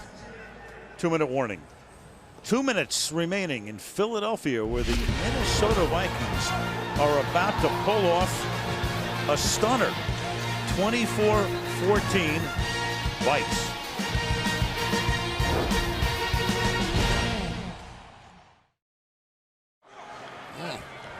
So the Minnesota Vikings, 3rd and 11, will not be able to run the clock out. Philadelphia without a timeout. You know, it'll be interesting, Chris, for the Chicago Bears especially. I mean, there's a carrot dangling out there. I mean, it's a long way away. But at 1 o'clock, you've got the game between Atlanta and Carolina. Let's say Carolina wins. The other thing that would have to happen is Tampa Bay would have to beat New Orleans. That's also a 1 o'clock game. So if for some reason at 1 o'clock Eastern time, you got a victory by Tampa Bay and a victory by Carolina, all of a sudden the Chicago Bears are going to Lambeau with a chance for the #1 seed. That's a lot of ifs and a lot of carrots right there. If Atlanta can't take care of business on that front, then right, you know. But this has been a little bit of a surprising couple of days here, hasn't it? Well, it started Sunday. We had the forecast and the icicles and the craziness, and they kept the field in very good shape, trying to get rid of the snow as it fell. Winds were gusting at about 40 to 50 miles an hour the other night. And then 2 nights later, in come the Vikings as 2 touchdown underdogs in this one. Rookie quarterback, drafted as a wideout, and he's had a really good night. Looks like a 6-year veteran, 17 to 26 for 195 yards. Defense has done its work. Webb goes in for a touchdown right there. Minnesota ready to pull off a major upset, but the kick stays in bounds to Jeremy Maclin. Always an uh-oh when you punt to Philadelphia, whether it's Jackson or Maclin. It was Kluwe who, after he kicked it, knew it wasn't going to go out of bounds. You know, you go all the way back, and we're not going to sit here and tell you what we think medically about Vic, but on the very first play of the game tonight, very first play, he got up a little gimpy, and he's been whacked and hit, and you can see him right now, less than 100%. 45-yard line. False start. False start. Offense number 74. 5-yard penalty is still first down. There'll be no 10-second runoff. The clock was dead. Winston Justice. You know, the interesting part about this, Al, is it possible this could play to the advantage of the Philadelphia Eagles? Mike Vick is dinged up. You've got Deshaun Jackson with the bad foot. They'd have nothing to play for next week. Locked in as a 3C. Take some time off. Get ready for the next one. Who knows? Interesting thought. Dallas comes in 5 days. Vick throws. That's Selleck. And he'll pick up the first down, but the clock will keep on rolling.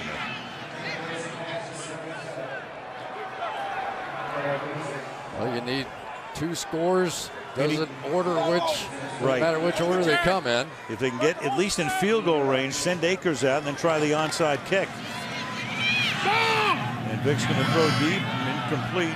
Frank Walker doing the job that time on Deshaun Jackson, who after that huge performance at the Meadowlands last week has been limited tonight to 2 catches for 32 yards. Yeah, and I don't think that he really looks like himself tonight either. You know, the one guy who seems to have his legs underneath him tonight is LaShawn McCoy. And other than that, you know, we're so used to seeing the pop that we saw in the fourth quarter against the Giants. And tonight, even with the extra 2 days, it just was not there.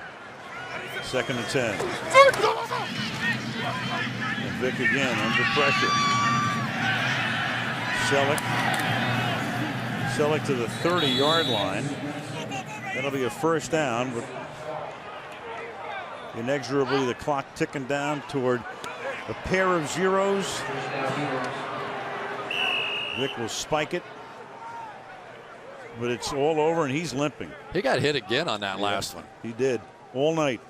Yeah, you know, and it's a great strategy to see Mike Vick out running and doing all this stuff, but he has taken these kinds of shots time after time after time, and you can see he's done. Well, you know the way people are always saying at this time of year, you know, the team you don't want to face in the playoffs is X. Well, I'll tell you something. The team you never want to face on a Tuesday night, the Minnesota Vikings. For the first time starting quarterback. Boy.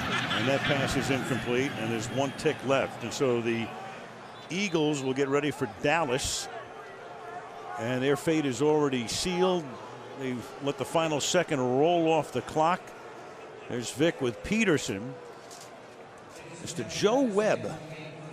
Boy, that's going to be an interesting next couple of weeks in Minnesota with Webb and his future. And what about Leslie Frazier? Does he get the full-time job? What about the stadium?